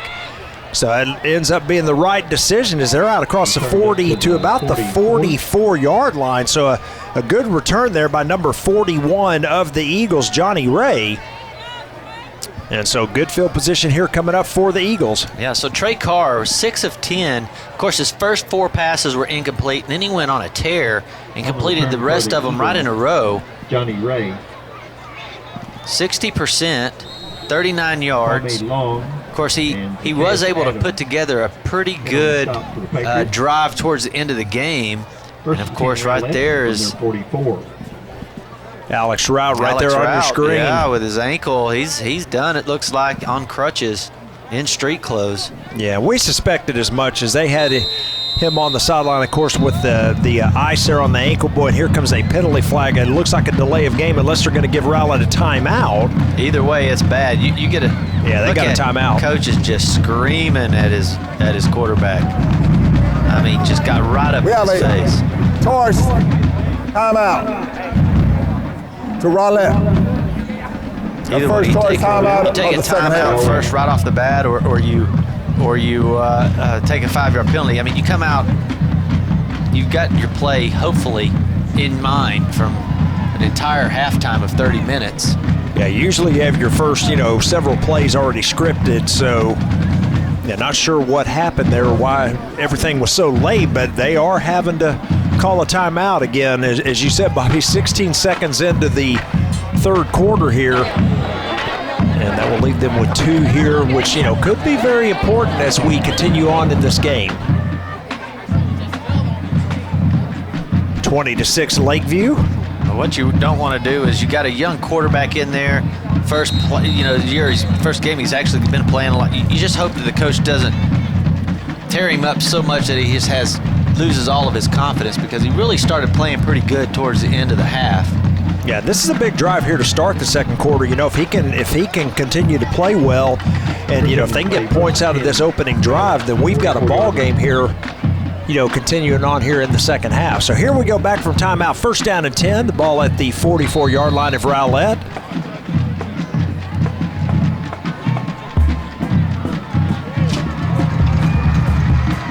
There's a snap. They're going to quick pitch it out here to the running back, number 22.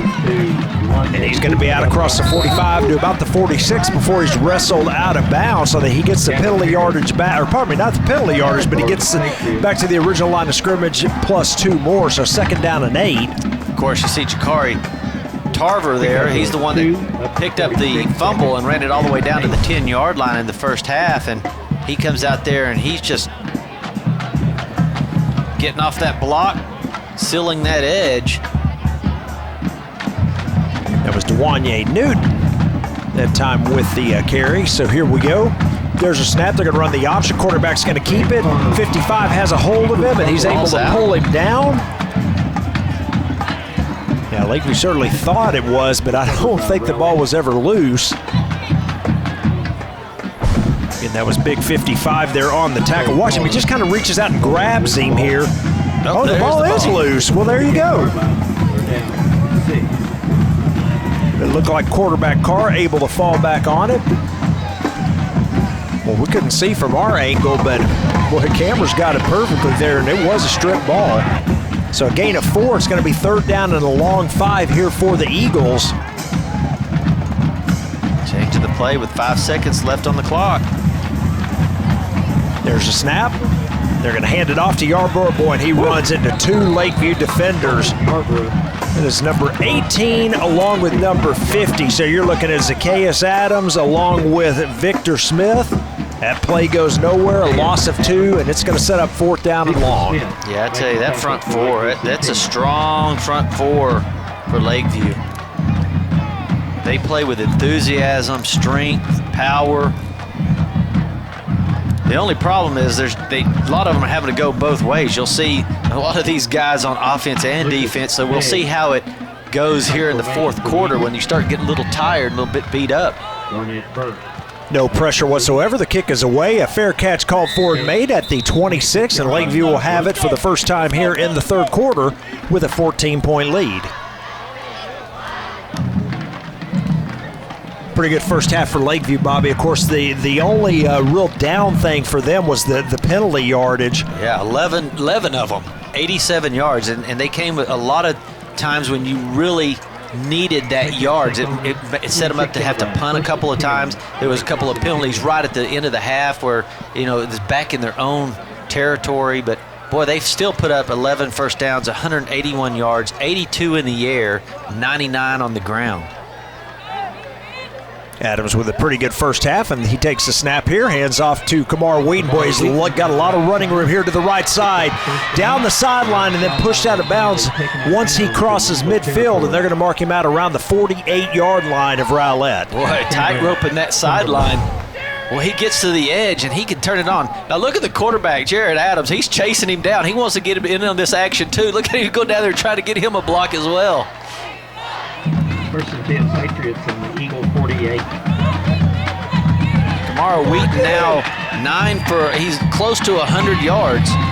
Quick throw out, boy, a lot of room out here for number 11. He cuts it back inside, still on his feet, and finally tackled inside the 20. That is Garnett Burke. As you said, Bobby, and another big pass play for Lakeview. Boy, a saving tackle right there by Ricardo Perez, number 7. He's been all over the field. I mean, that guy, he's not a real big guy, but he is a good player, that Ricardo Perez. See him chase him down, staying with him. It's an effort tackle. Another red zone penetration here for the Patriots. 1st down and 10. They're going to hand it off to Wheaton coming to the left side. Boy, he's got some room here, and then tripped up by number 32. Boy, nice tackle by Cameron Youngmanok. No, Wheaton's 6 foot, 200 pounds, and man, he is so fast and strong. I mean, you watch, he's going sideways, east and west. He's trying to get outside, but then when he sees that gap, that little lane to run in, watch, he's running left, and then watch him plant his foot. Boom! Now he's just straight up and picks up those extra yards. He stays low. You never really tackle him for a loss. He's always got that lean. There's a snap. They're going to fake the handoff, give it to Wheaton. He's in some trouble, but now he pushes forward, and he's going to score a touchdown. Just a different level player. 12-yard run by Wheaton. Boy, it looked like they had him dead to rights there in the backfield, Bobby. I wasn't sure who it was. We'll pick it up here on the replay. Watch right here. He's able to push out of the tackle of number 9, Cameron Lamb. Well, you got to give a lot of credit to big number 53 and 54 coming around that corner, Eric Casanova. That pulling guard, I mean, he just goes out there and just seals that edge for him. makes it easy running. Oh, a bad snap here on the extra point. They're just going to fall on it. So, well, that's a blocked extra point and now a bad snap. And there's a look at Kamar Wheaton on the sideline. Just scored the touchdown. Our new score here at Homer B. Johnson Stadium. The Lakeview Patriots 26, the Rowlett Eagles 6. We'll be back after these messages.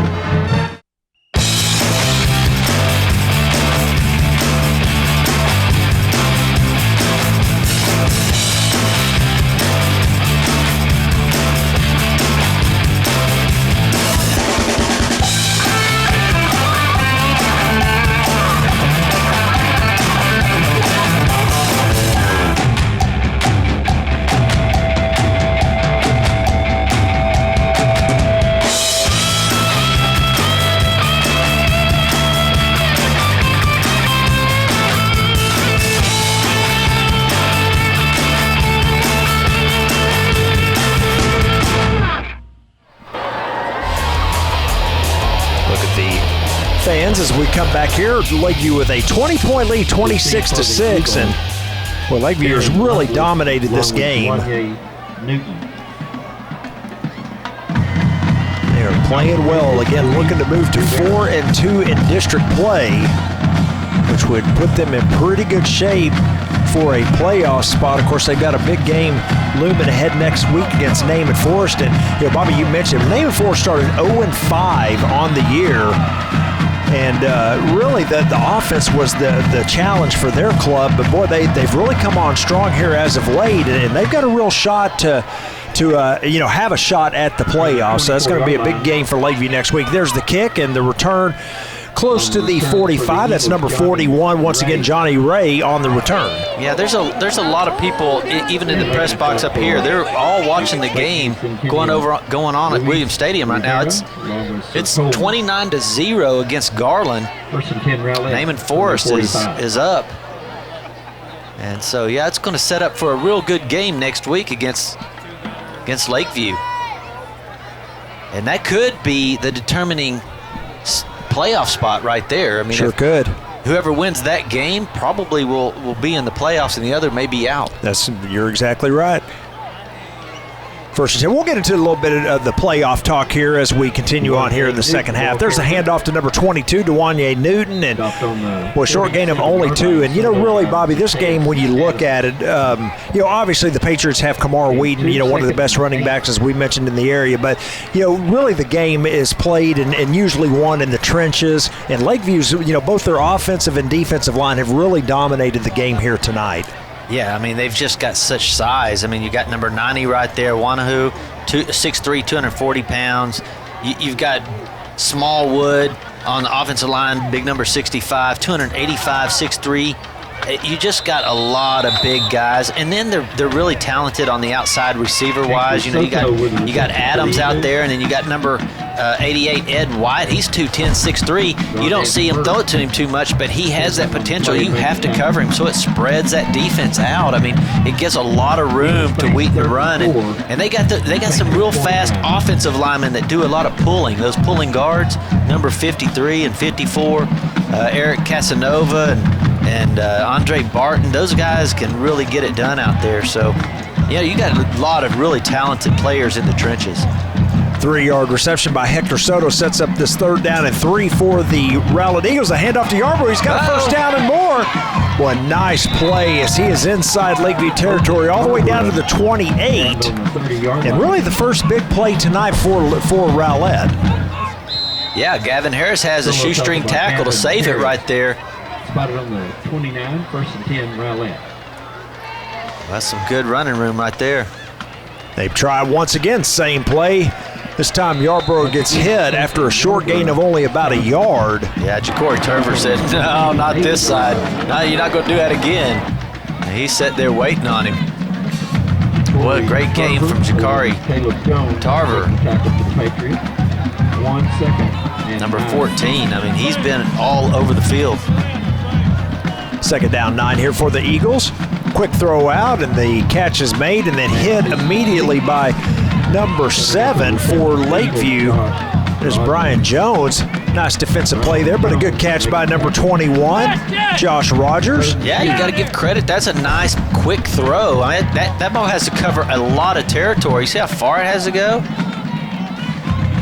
7-yard gain sets up 3rd down and 2 here for Rowlett. Probably 2 down territory, and the first down is made by the quarterback to the right side, Trey Carr. And Carr is going to have another red zone possession orchestrated here for Rowlett as they've got a 1st and 10 at the Lakeview 16. Yeah, he's doing good. He's getting the ball out of his hands really quick on those quick throws. He's making good reads on the read option.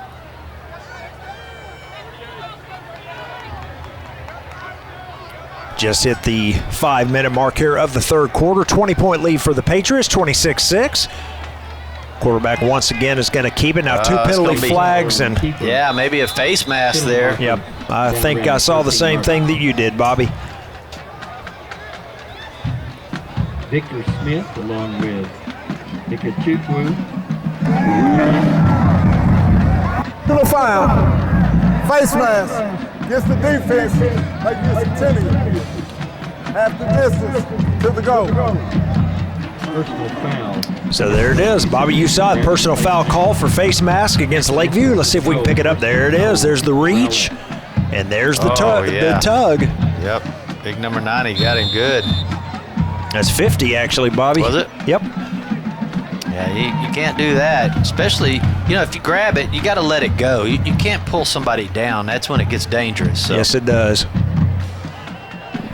So here we go. 1st down for Rowlett. Hand off to 22. Boy, inside the 5. A nice gain of about 4 yards there for Dewanye Newton. Looks like the Eagles have kind of found something here. Making the tackle for the Patriots. Figuring out a way to run against this big offensive line. This big defensive line. They're starting to clear some holes, and they're able to run. They're picking up 5, 6, 8 yards a clip. 2nd and goal here from the 4. There's the snap. Handed off to coming outside, and that was a mistake. Penalty flag comes out, but yard loss here for Yarborough. Right side. That's usually the holding area. Stop for no gain. That's not what you want for the Eagles. You finally get inside the 10-yard line, and then you get a holding. Get a penalty. That's exactly right. Offense, Rowlett. 10-yard mark off from the previous spot. Replay 2nd down. Penalty goes against 7. Rowlett. Holding. Making stop on the last play. Corey Tarver. So the 10-yard penalty stepped off against Rowlett. It's going to set up a 1st and goal from the 14, it looks like. And goal from the 14-yard line.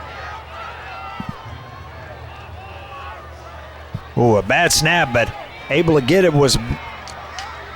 Oh, and I think that was picked off. Yeah, Trey Carr. I think it is. It's close. Trey Carr made a nice play, but looks like he throws it in the hands of one of the Lakeview players. And if so, I believe that's number 7, Brian Jones. Still no signal as of yet. Well, you got to call something here.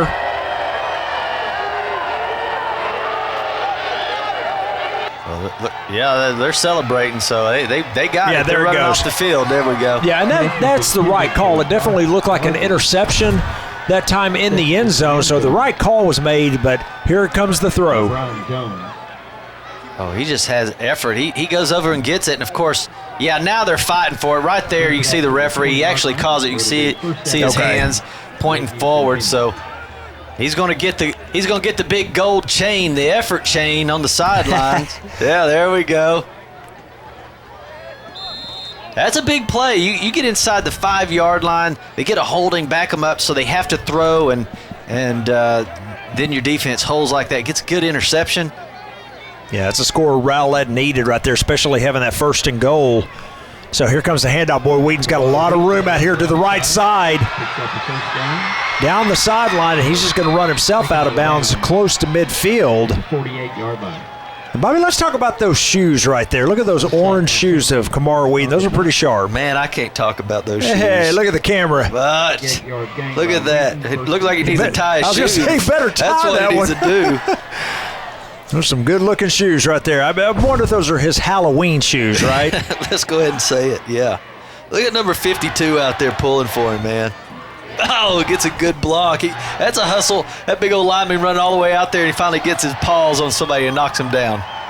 Sends the man in motion, fakes the handoff. Quarterback keeper, he's got a lot of room out here. He's going to pick up a first down inside the 40. Finally tackled it around the 36 is Adams. Well, see, that's what it is.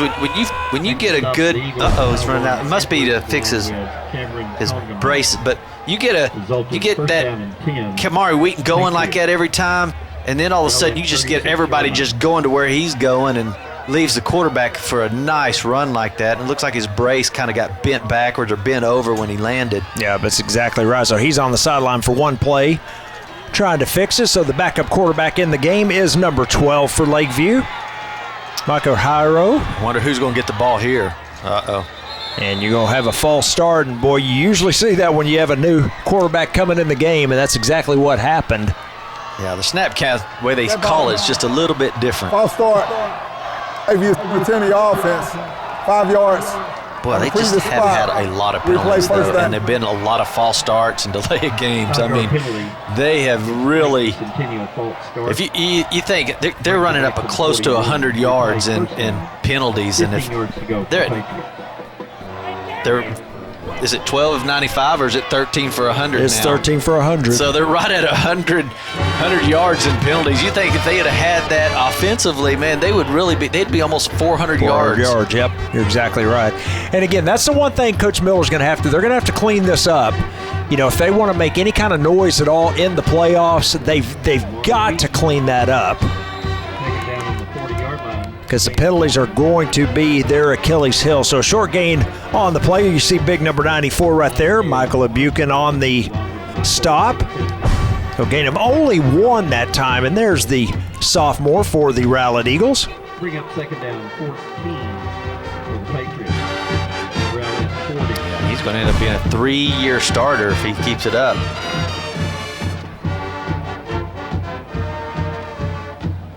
Big tackle there on Wheaton, as you saw. So gain of only 1.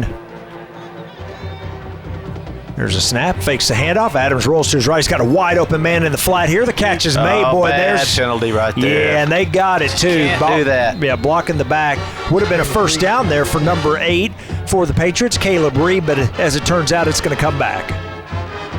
Yeah, you got to be smarter right there. I mean, there's no way you can make that block. There's no way the defensive guy's even going to make the tackle. You just got to let that one go.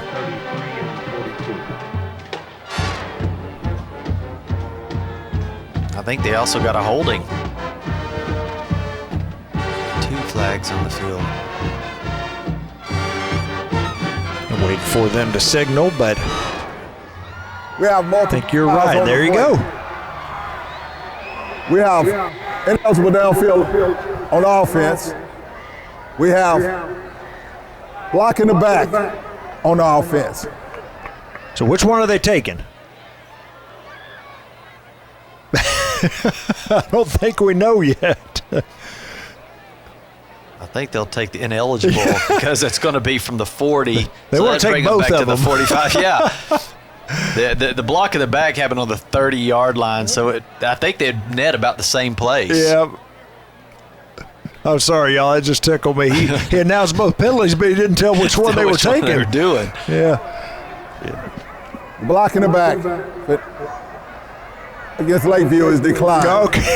Ineligible downfield. That's from the accepted previous one. spot. That foul is accepted, 5-yard mark off, and replay the down. There you go. So Like what we said, that's what you would do because that happened at the 40, so it pulls it back to the 35, and of course the block in the back happened way down the field. If you take 15 off of that, it's in this case it's almost the same place, but maybe a yard different. Ineligible receiver. So the 5 yards marked off. It is second down now, and about 19. Second and long for the Patriots. There's a snap. And the draw play to number 20. And nice. Boy, not fooled at all on the play. That time was number 15 for the Eagles. That is Jeremiah Franks, the senior. And the handoff, of course, went to number 20, Zechariah Dunston. And boy, nothing doing that time as Rowlett had that one. I tell you, in all the games we call for Rowlett, you call Jeremiah Frank's name constantly all game long because he's always making big plays. But I tell you, he's had his hands full tonight. It's the first time I believe we've called his name this whole game, and it's that offensive line. He's just had his hands full with those guys. Yeah, big offensive line for Lakeview. We've mentioned several times tonight. Bobby, I know you've run down their names, and they are a pretty good line here. Adams looking to throw it. He's got time. He throws it out, and boy, just not able to catch it. Number 9 probably put a little too much on that throw. And Jalen Davis kind of shaking his hand. That may be one that kind of jammed his finger. Watch how hard Adams throws this ball. He has so much time to throw it. Yeah, it's just one of those that you want back, really, as a receiver. So 4th down, and Rowlett's defense is held here. They're going to get the ball back. I think I'd be kind of worried about kicking it out there to Lovelace. I mean, that guy, I think I'd have to punt it a different direction. Oh, they got it blocked, though. So Rowlett with the block, and they're going to get it 1st and 10 at the 35. I believe it was number 8 for the Eagles, Dalen Dudley, that actually got his hand on it. So a big play there for Rowlett. Again, they're still in this game.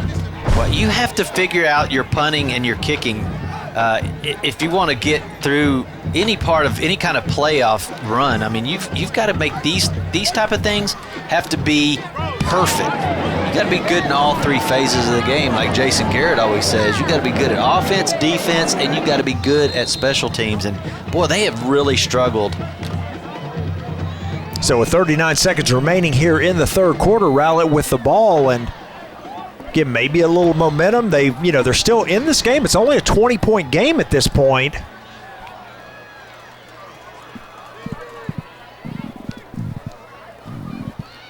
Looking to throw it out. Oh. Boy, he makes the catch. Woo. That time, number 14 for the Patriots overran it. Ja'Cory Tarver, and boy, that's Colton Yarborough once again with the reception, and he's going to lose yardage on the play. Well, I thought, again, that's the second time we've seen Ja'Cory Tarver read that play, and both times it's just like been right there.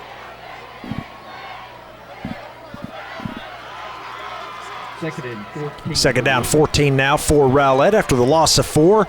This should be the final play of the quarter. The catch is made. Number 21 down the sideline, pushed out of bounds. That's a nice catch by Josh Rogers. And we're going to be inside about the 22 is where they're going to spot it. And that should be, again, the end of the 3rd quarter as the clock is at 0. Although both teams still on the field. I don't know if maybe a penalty was called as they're talking about things. Yeah, it must be a penalty somewhere. There it is. The flag's around the 40. Parents and students, flu season is coming. It's probably a procedure call on offense. There's no foul on the play. All right, so no foul on the play, so that play will stand. And with that, we have come to the end of the 3rd quarter here at Homer B. Johnson Stadium. Our score, the Lakeview Patriots 26, the Rowlett Eagles 6. Everybody choose GISD, a diverse community, providing exceptional education to every kid we see. That's the mission. Reaching the future by driving excellence. Yeah, that's the vision. We have values. We believe every student can learn, and every student deserves our best. You ready for your turn? Come join us and be a part you could be. Garland ISD proud too. You can be anything you want to be. You can go any place you want to see. It all starts right here with GISD. We are the future. Be the change you want to see.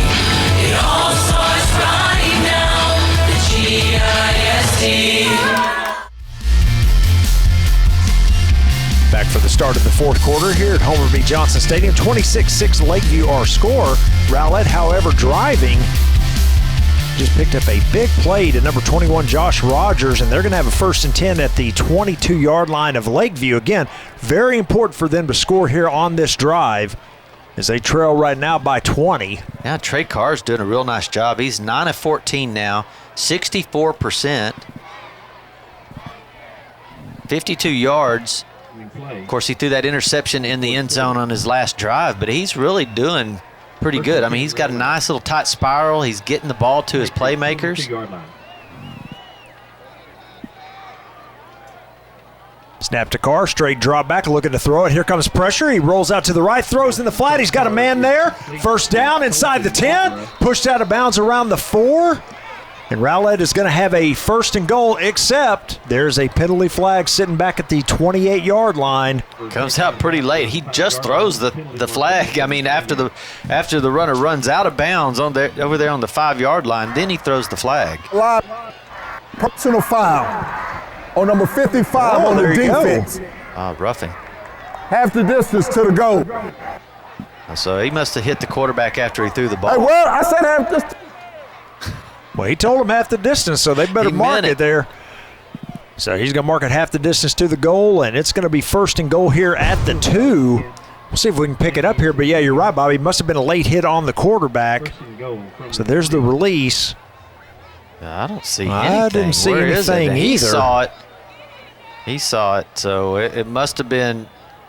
Maybe not on the quarterback. May have been one of the other players. Somewhere else or something he said maybe. I don't know. But at any rate, Rowlett, great field position here. 1st and goal inside the 3. There's a snap. They're going to hand it off coming outside to the right. Is he going to get there? The hit right at the goal line. No signal yet. There's the touchdown. And Rowlett is on the board. Touchdown Eagles. That was just a great drive, a great run by Yarbrough. Getting over there, getting low, getting lower than everybody else so he can get into the end zone.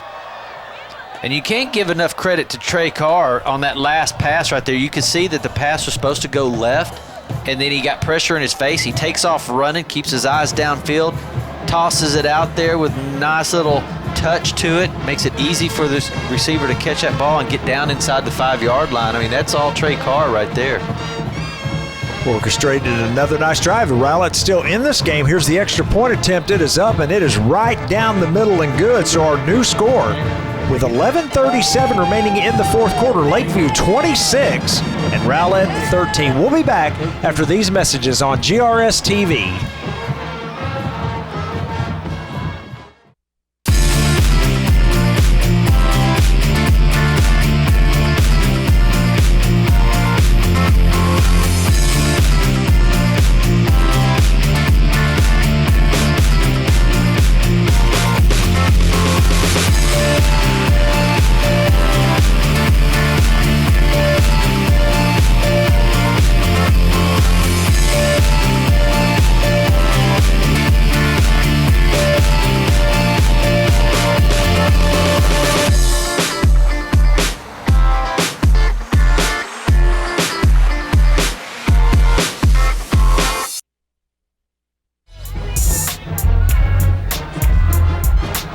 Rowlett has just scored to cut the lead in half. It's 26-13 now.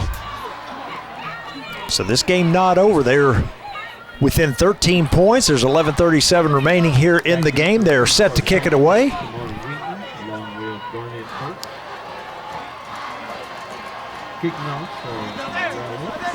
Well, nice drive that time by the Eagles to get back in there. Of course, it was set up by that blocked punt, so there's the high kick, and a fair catch is not made.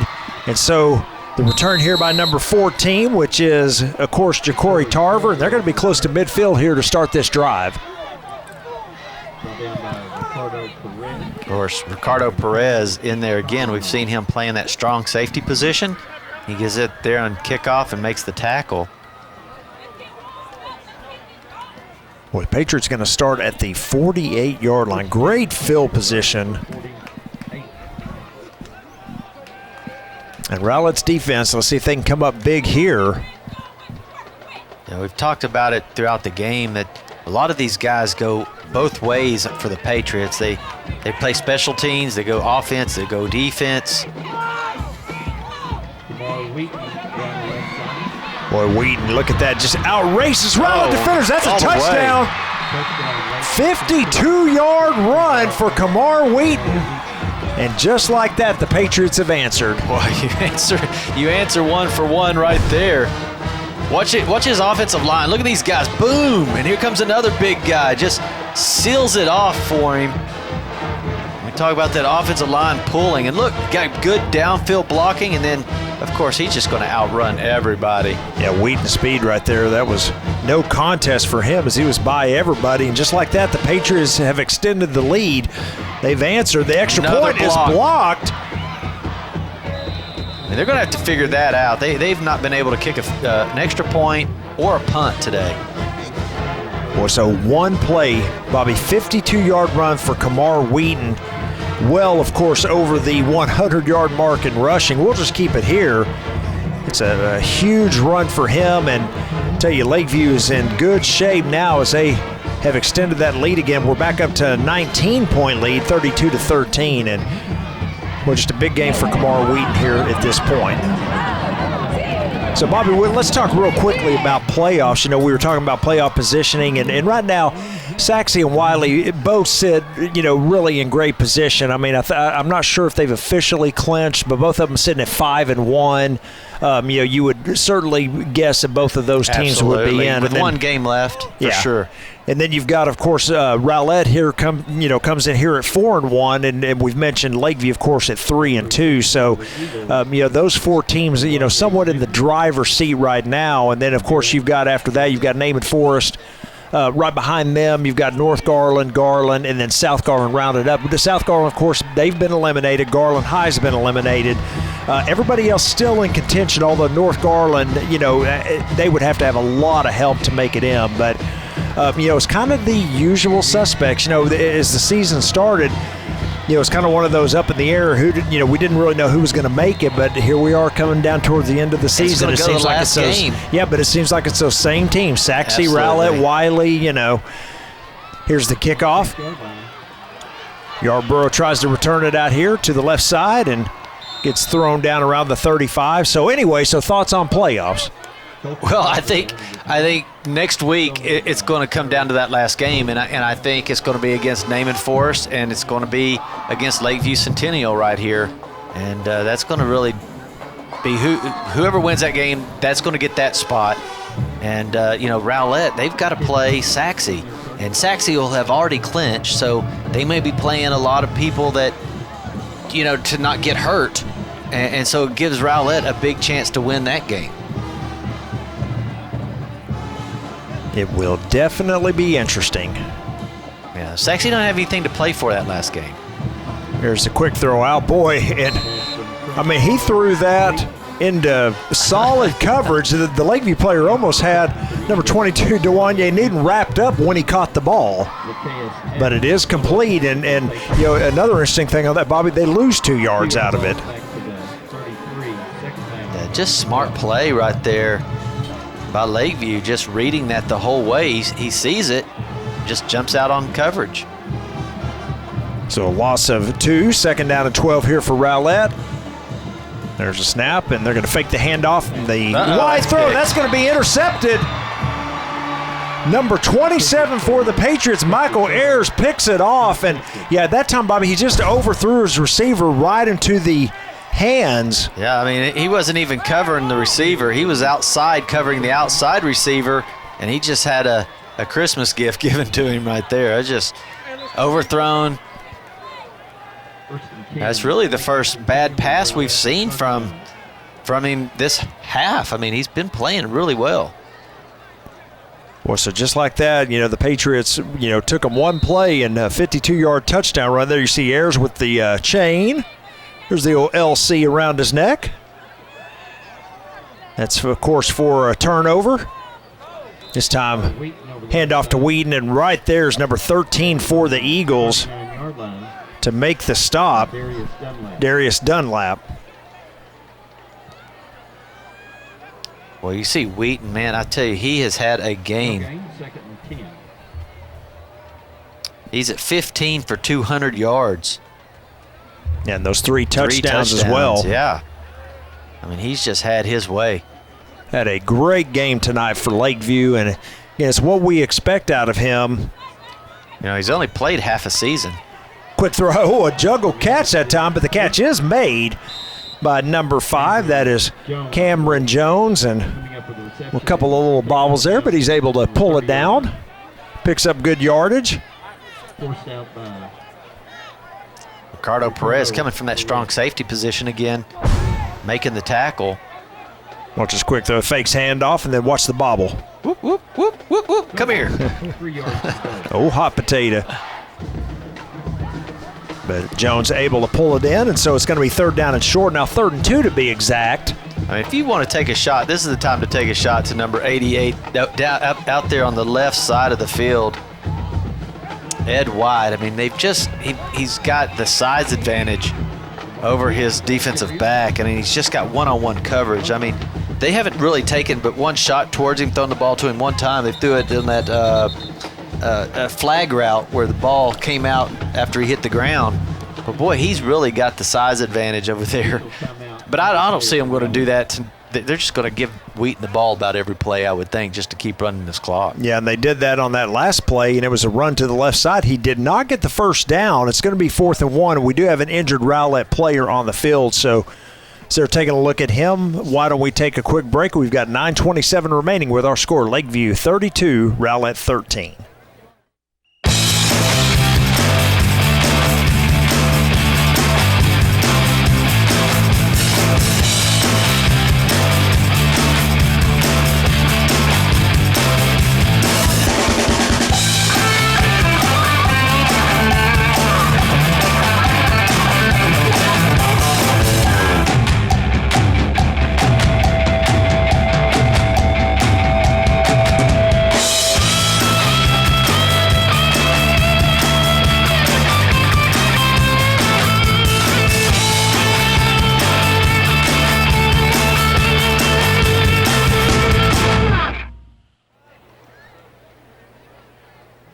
Fourth down and 1 for the Patriots as we come back to the field. And it's number 8 there for Rowlett that is down on the turf. Is Dalen Dudley and the senior, and they're still taking a look at him. Coach Stevens there out on the field to check on his player as well. They'll try to get him up on his feet now, and there you go. And he's trying to walk over to the sideline. Injured player for Rowlett, Dalen Dudley. He's like, can I lean on you or anything? Coach, can you help me, can you help please? just a tad? Could you see me walking here?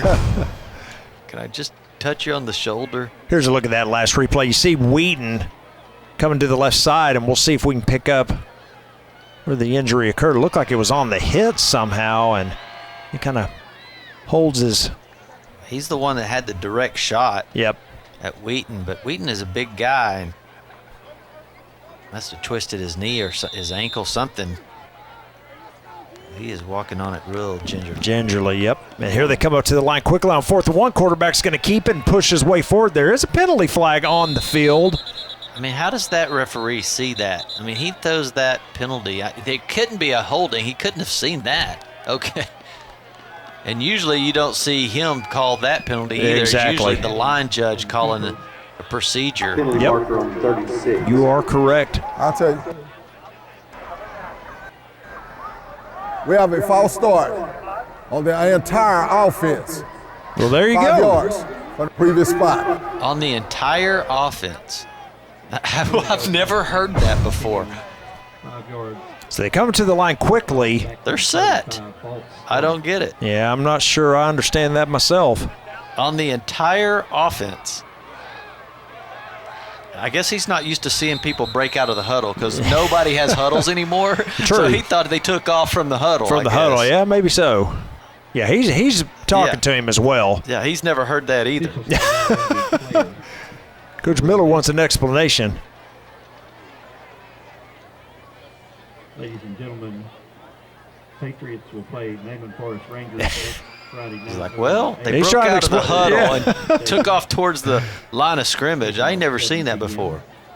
Yeah, you know, all these teams nowadays, they never get in a huddle. They just line up and then they look to the go. sideline, Yep. you know, for the play. Yep. Well, when we were there, when we used to play, everybody got in a huddle and got in a circle. Oh, and, yeah. You know, your quarterback came in and said, okay, 32 sweep. And everybody said break. And everybody went to Clap their hands, Yeah, right? And you went up that's to the right. line. And That's oh, right. yeah. Yeah, these refs never even seen that before. They thought it was offsides on the whole team, the whole offense. So the 5-yard penalty is going to be marked off against Lakeview. Coach Miller, of course, did not win that argument. So it's 4th down and 6 now. And, of course, it changes things up here. I would imagine Lakeview's still going to go for it here. They're at the 35-yard line, but it is 4th and 6 now instead of 4th and 1.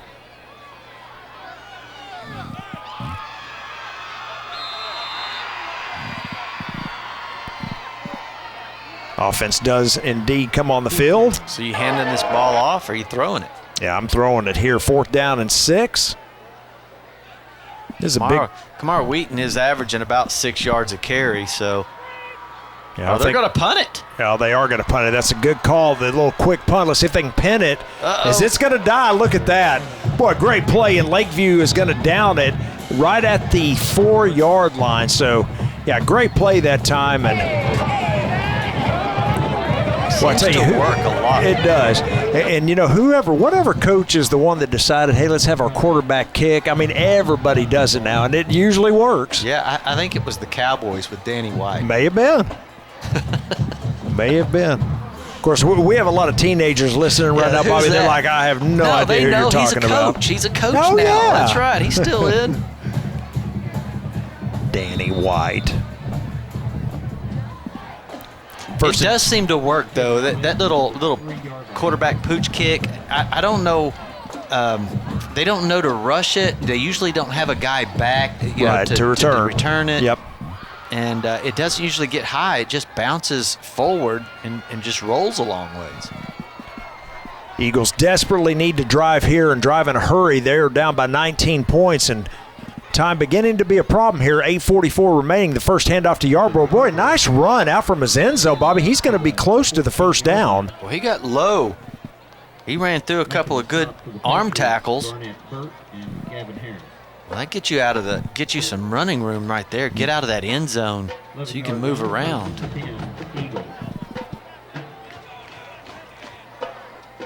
Now you're not as afraid to throw it. Clock continuing to run. Well, Rowlett not in any hurry here.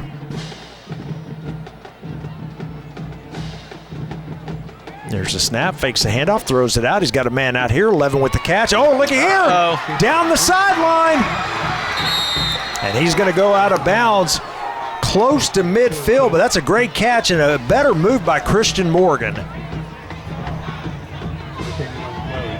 Well, the ball comes out. Carr's hands pretty quick.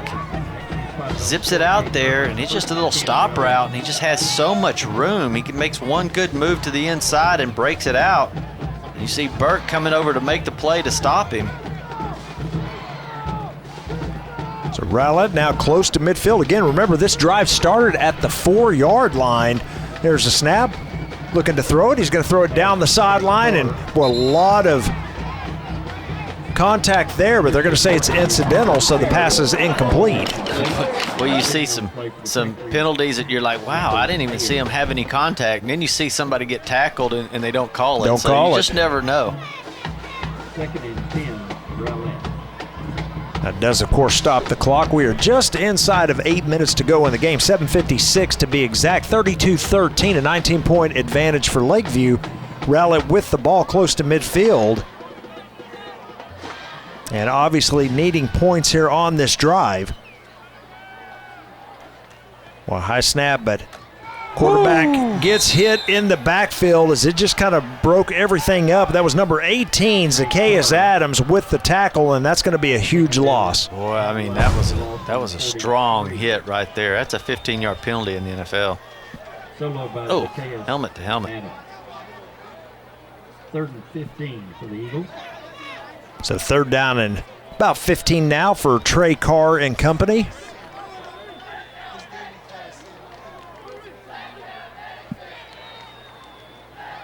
There's the snap.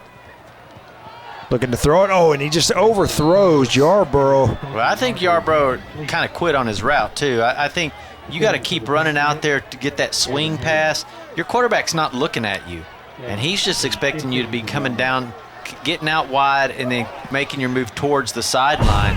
And Yarbrough just goes out there and he just kind of stops. And You know, the quarterback's not looking over. He's looking downfield, and then he got a quick throw to you. And when you stop like that, that's going to leave it in a bad situation. So I'm not going to give all of that to the quarterback on that one. Rowlett forced to punt. In punt formation, Lucas Bay.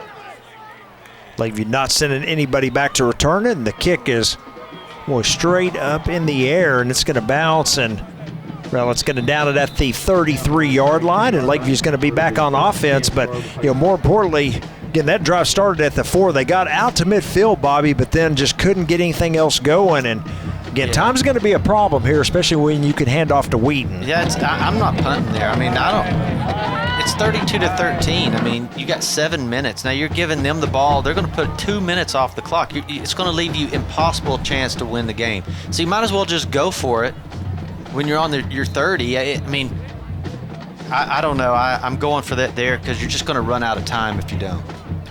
Yeah, like I said, I would think you're going to get a large dose of Kamar Wheaton here.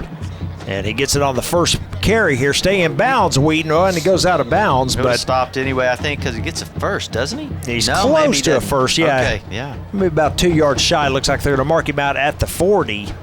But he, of course, did Rowlett a favor there by running out of bounds. With an 8-yard gain. 52 getting a pull.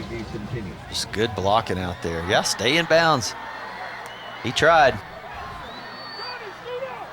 2nd down and 2.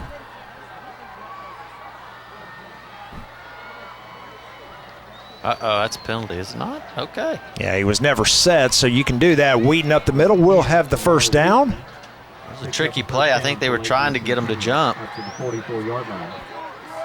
2 players going in motion kind of at the same time. Yeah, which again, if they weren't set to begin with, you can do that. But was Kamara Wheaton not set? No. Just sitting there. Apparently not from the officials' point of view. Yeah, I mean, he doesn't have his hand on the ground or anything, right. I guess. Yeah, treat that like a shift. 44. So 1st and 10 here for Lakeview. Again, they can continue to let the clock run. There's the snap. Hand off to Wheaton, this time to the left side. And, boy, still on his feet. Down the sideline, cuts it back inside, and he's going to be gone. He's at the 10. No! Oh. Safety comes off the block and makes the tackle. There is a penalty flag all the way back here at midfield, though, and this one may be coming back.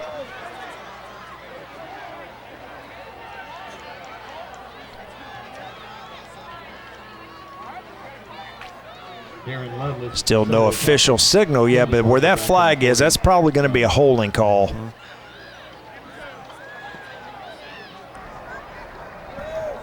Personal foul. Personal foul.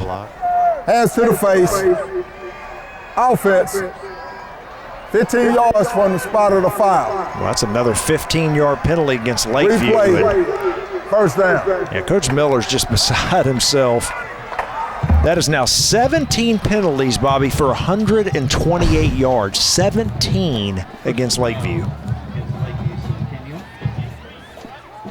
I never see it. That's where the penalty comes in. That's where he throws the flag on that pancake block, and he did not put his hands on the guy's face. It was at his shoulders. Certainly didn't look like it.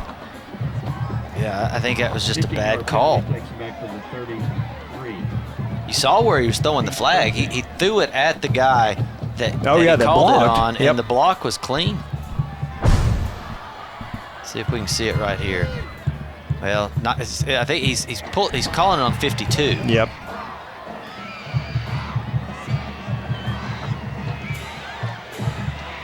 Kind of a strange call. That's a 15-yarder. Sets up 1st down and 25 now. There's a snap. Fakes the handoff. Quarterback Adams keeps it to the right side, and he's going to be tackled at around the 38-yard line, so that's a gain of about 5. Stop was made on the 38-yard line by Cameron Land. 2nd down, 16 yards to go for Lakeview Centennial. They just continue to let that clock just drop on down. Yeah, they're going to let as much time run off every play. Yeah, that's why we say it's better just to go ahead and go for it when you're down by this many points. I mean, because you give them the ball, they're going to take 2.5 minutes off the clock. And it's just not going to give you enough time to score that much. There's a handoff to 23 to the left side, and he breaks through. And he's down the sideline and stays in bounds. That is a nice run by Christian Phillips and a first down inside Rowlett. Yeah, inside Rowlett territory. That's good. They let some other guys touch the ball now. They know they're going to win it. Yep, stays in bounds. So when they get this thing set, clock will continue to run. Patriots, 37-yard line. Yeah, they'll just keep it a-going and, snap the ball probably with about 5 seconds left on the play clock, and we are inside of 5 minutes to go. And Lakeview will move to 4-2 if they can hold on to this lead. There's another run by Phillips coming to the outside, stay in bounds, and he goes out of bounds, and I'm sure Coach Miller not going to be happy about that. Yeah, you need to coach him up over there and tell him to stay in bounds if you can. Matter of fact, he's staying out of the game. Well, maybe taking a breather. Yeah, they're putting another number 20 is in there to run the ball this time. Give some other guys a chance.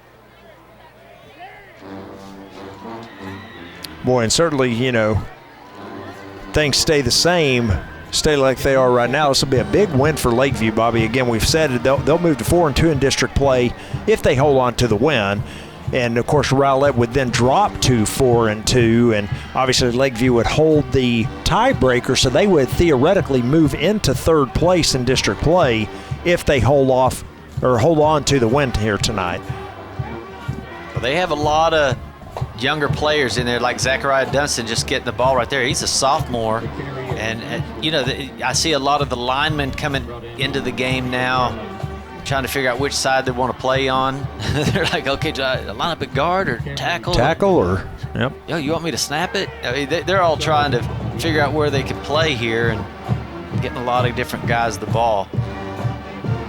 It's about a yard shy of the first down, so it's going to be 3rd down and 1. And again, Lakeview's just letting the play clock run down, and we are inside of 4 minutes to go here. This game. And Lakeview, I think, really, Bobby's just kind of worn Rowlett down. Again, we've talked about it a couple times tonight, the offensive and defensive lines for Lakeview. I think, and a big hit there.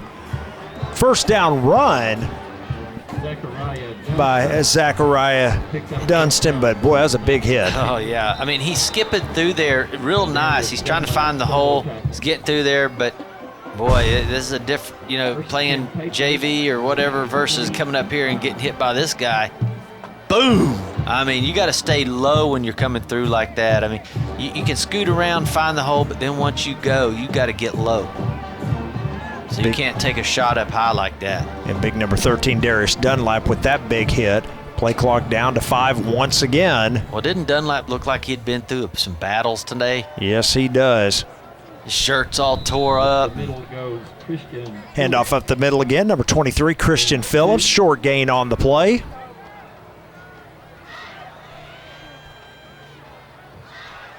Michael Ibacoon, along with Cameron Lamb, making the stop for the Eagles. Yeah, they're bringing Cameron Wheaton back in. 8 yards to go for Lakeview. You sure wouldn't want him to get hurt this juncture of the game. It's a good time to even have your quarterback set out and let somebody else come in and play a couple. Play clock inside of 10, and just now calling the play and see what they do here. I bet they hand off to Wheaton. There's a snap. They're going to hand it off to him coming to the left side. He's got that big blocker out there. Makes a nice block, and that's going to be another touchdown for Kamar Wheaton. Boy, 52 is just a monster pulling out there, Bobby. And over and over. He's just, I think that, you almost get afraid to get hit by him. Watch him coming out there and you just try to get out of the way. I mean, you don't want to get in front of that guy. It's a great block. Yeah. That's Ezra Oyetade.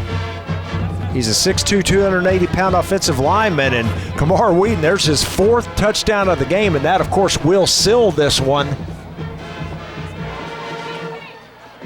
With only 2:19 remaining, here comes the extra point, and I think that time it is good. So, boy, Lakeview dominating here in the second half. And with 2:19 remaining, our new score, Lakeview 39, Rowlett 13. We'll be back after these messages. Everybody choose GISD, a diverse community, providing exceptional education to every kid we see. That's the mission. Reaching the future by driving excellence. Yeah, that's the vision. We have values. We believe every student can learn, and every student deserves our best. You ready for your turn? Come join us and be a part. You could be Garland ISD, proud too. You can be anything you want to be. You can go any place you want to see. It all starts right here with GISD. We are the future. Be the change you want to see. It all starts right now with GISD. Where's that big offensive line? Smallwood there, 65, 54. Those guys have played good today. Yeah, 63. Andre And then, Barton, 63, Casanova. then right behind them was big number 52. And of course, they pull him all throughout the game, and he just makes those great blocks outside. He sprung Kamar Wheaton for another touchdown run that time. And just great offensive line play for Lakeview tonight. Probably the difference in the game. Yeah, I mean, like we say, you always hear about Jeremiah Franks just tearing it up in there, but he's been a quiet game, really, because of those big offensive linemen. Return here by Rowlett up to the 35, and momentum has been stopped, so that's where they're going to blow the whistle. Trying to see who the return man was. I think that was 41 once again for Rowlett, Johnny Ray. Johnny Ray on the return. We've got 2:03 remaining here in the ball game. Love you, Patriots! Well, the Patriots really put up a lot of yards. I mean, they've had 21 first downs, 444 yards, 117 in the air, 327 on the ground. Yeah, the ground game's really got it going here, especially in the second half. Again, you know, we've talked obviously about Whedon. He's got the 4 touchdowns. Yeah, Adams got 41 yards. Phillips has 30 yards. And, of course, the passing game hadn't been bad at all either. I mean, Adams is 8 of 13 for 61.5%. 1 touchdown. Of course, his favorite target was John Davis. Jalen Davis and Play clock. Burke. Set it to 25 seconds. Referee timeout to correct the chain issue. 25 seconds. So you just heard chain issue, so they just basically restart the play clock at 25. Here's a new quarterback in the ball game for Rowlett. That's Austin McCauley, number 6. There's the snap, and he hands it off to 22. Dewanye Newton breaks 1 tackle, but then swarmed upon by that defensive line of Lakeview.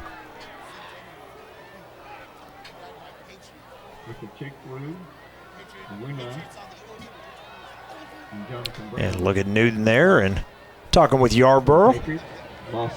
Clock continues to run, and boy, again, a big win here tonight for Lakeview. They will move to 4-2 in district play. Rowlett drops to 4-2. Again, they are not in any hurry to snap the ball here, even Rowlett. They better snap it. It's going to get a delayed game. Yeah, there it is right there. There's your delay. Yep.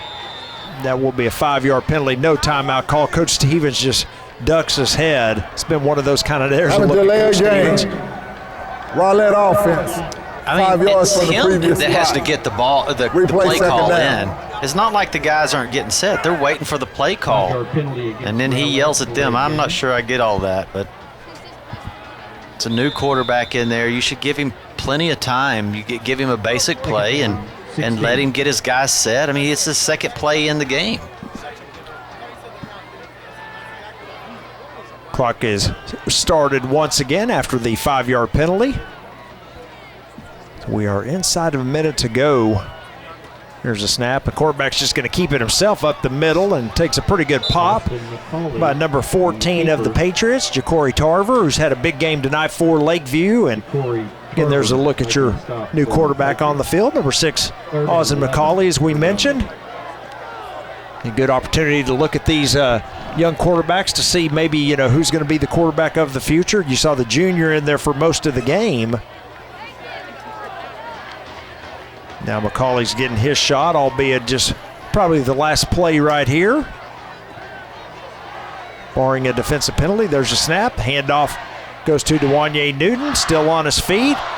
And he gets pushed out of bounds, so because of that, we will have one more play. They're just going to let it run, aren't they? So never mind. It has expired, and Coach Miller over there gets the Gatorade bath. Lakeview players jumping up and down, pretty excited for this win tonight. 4-2 in district play on Lakeview, and they've moved into third place. That's what it's all about. A little bit of celebration, have a lot of fun. I mean, you've worked hard for it. You work hard all season and all week long. Get a big win over your rivals, crosstown rivals of Rowlett. Yeah, have some fun.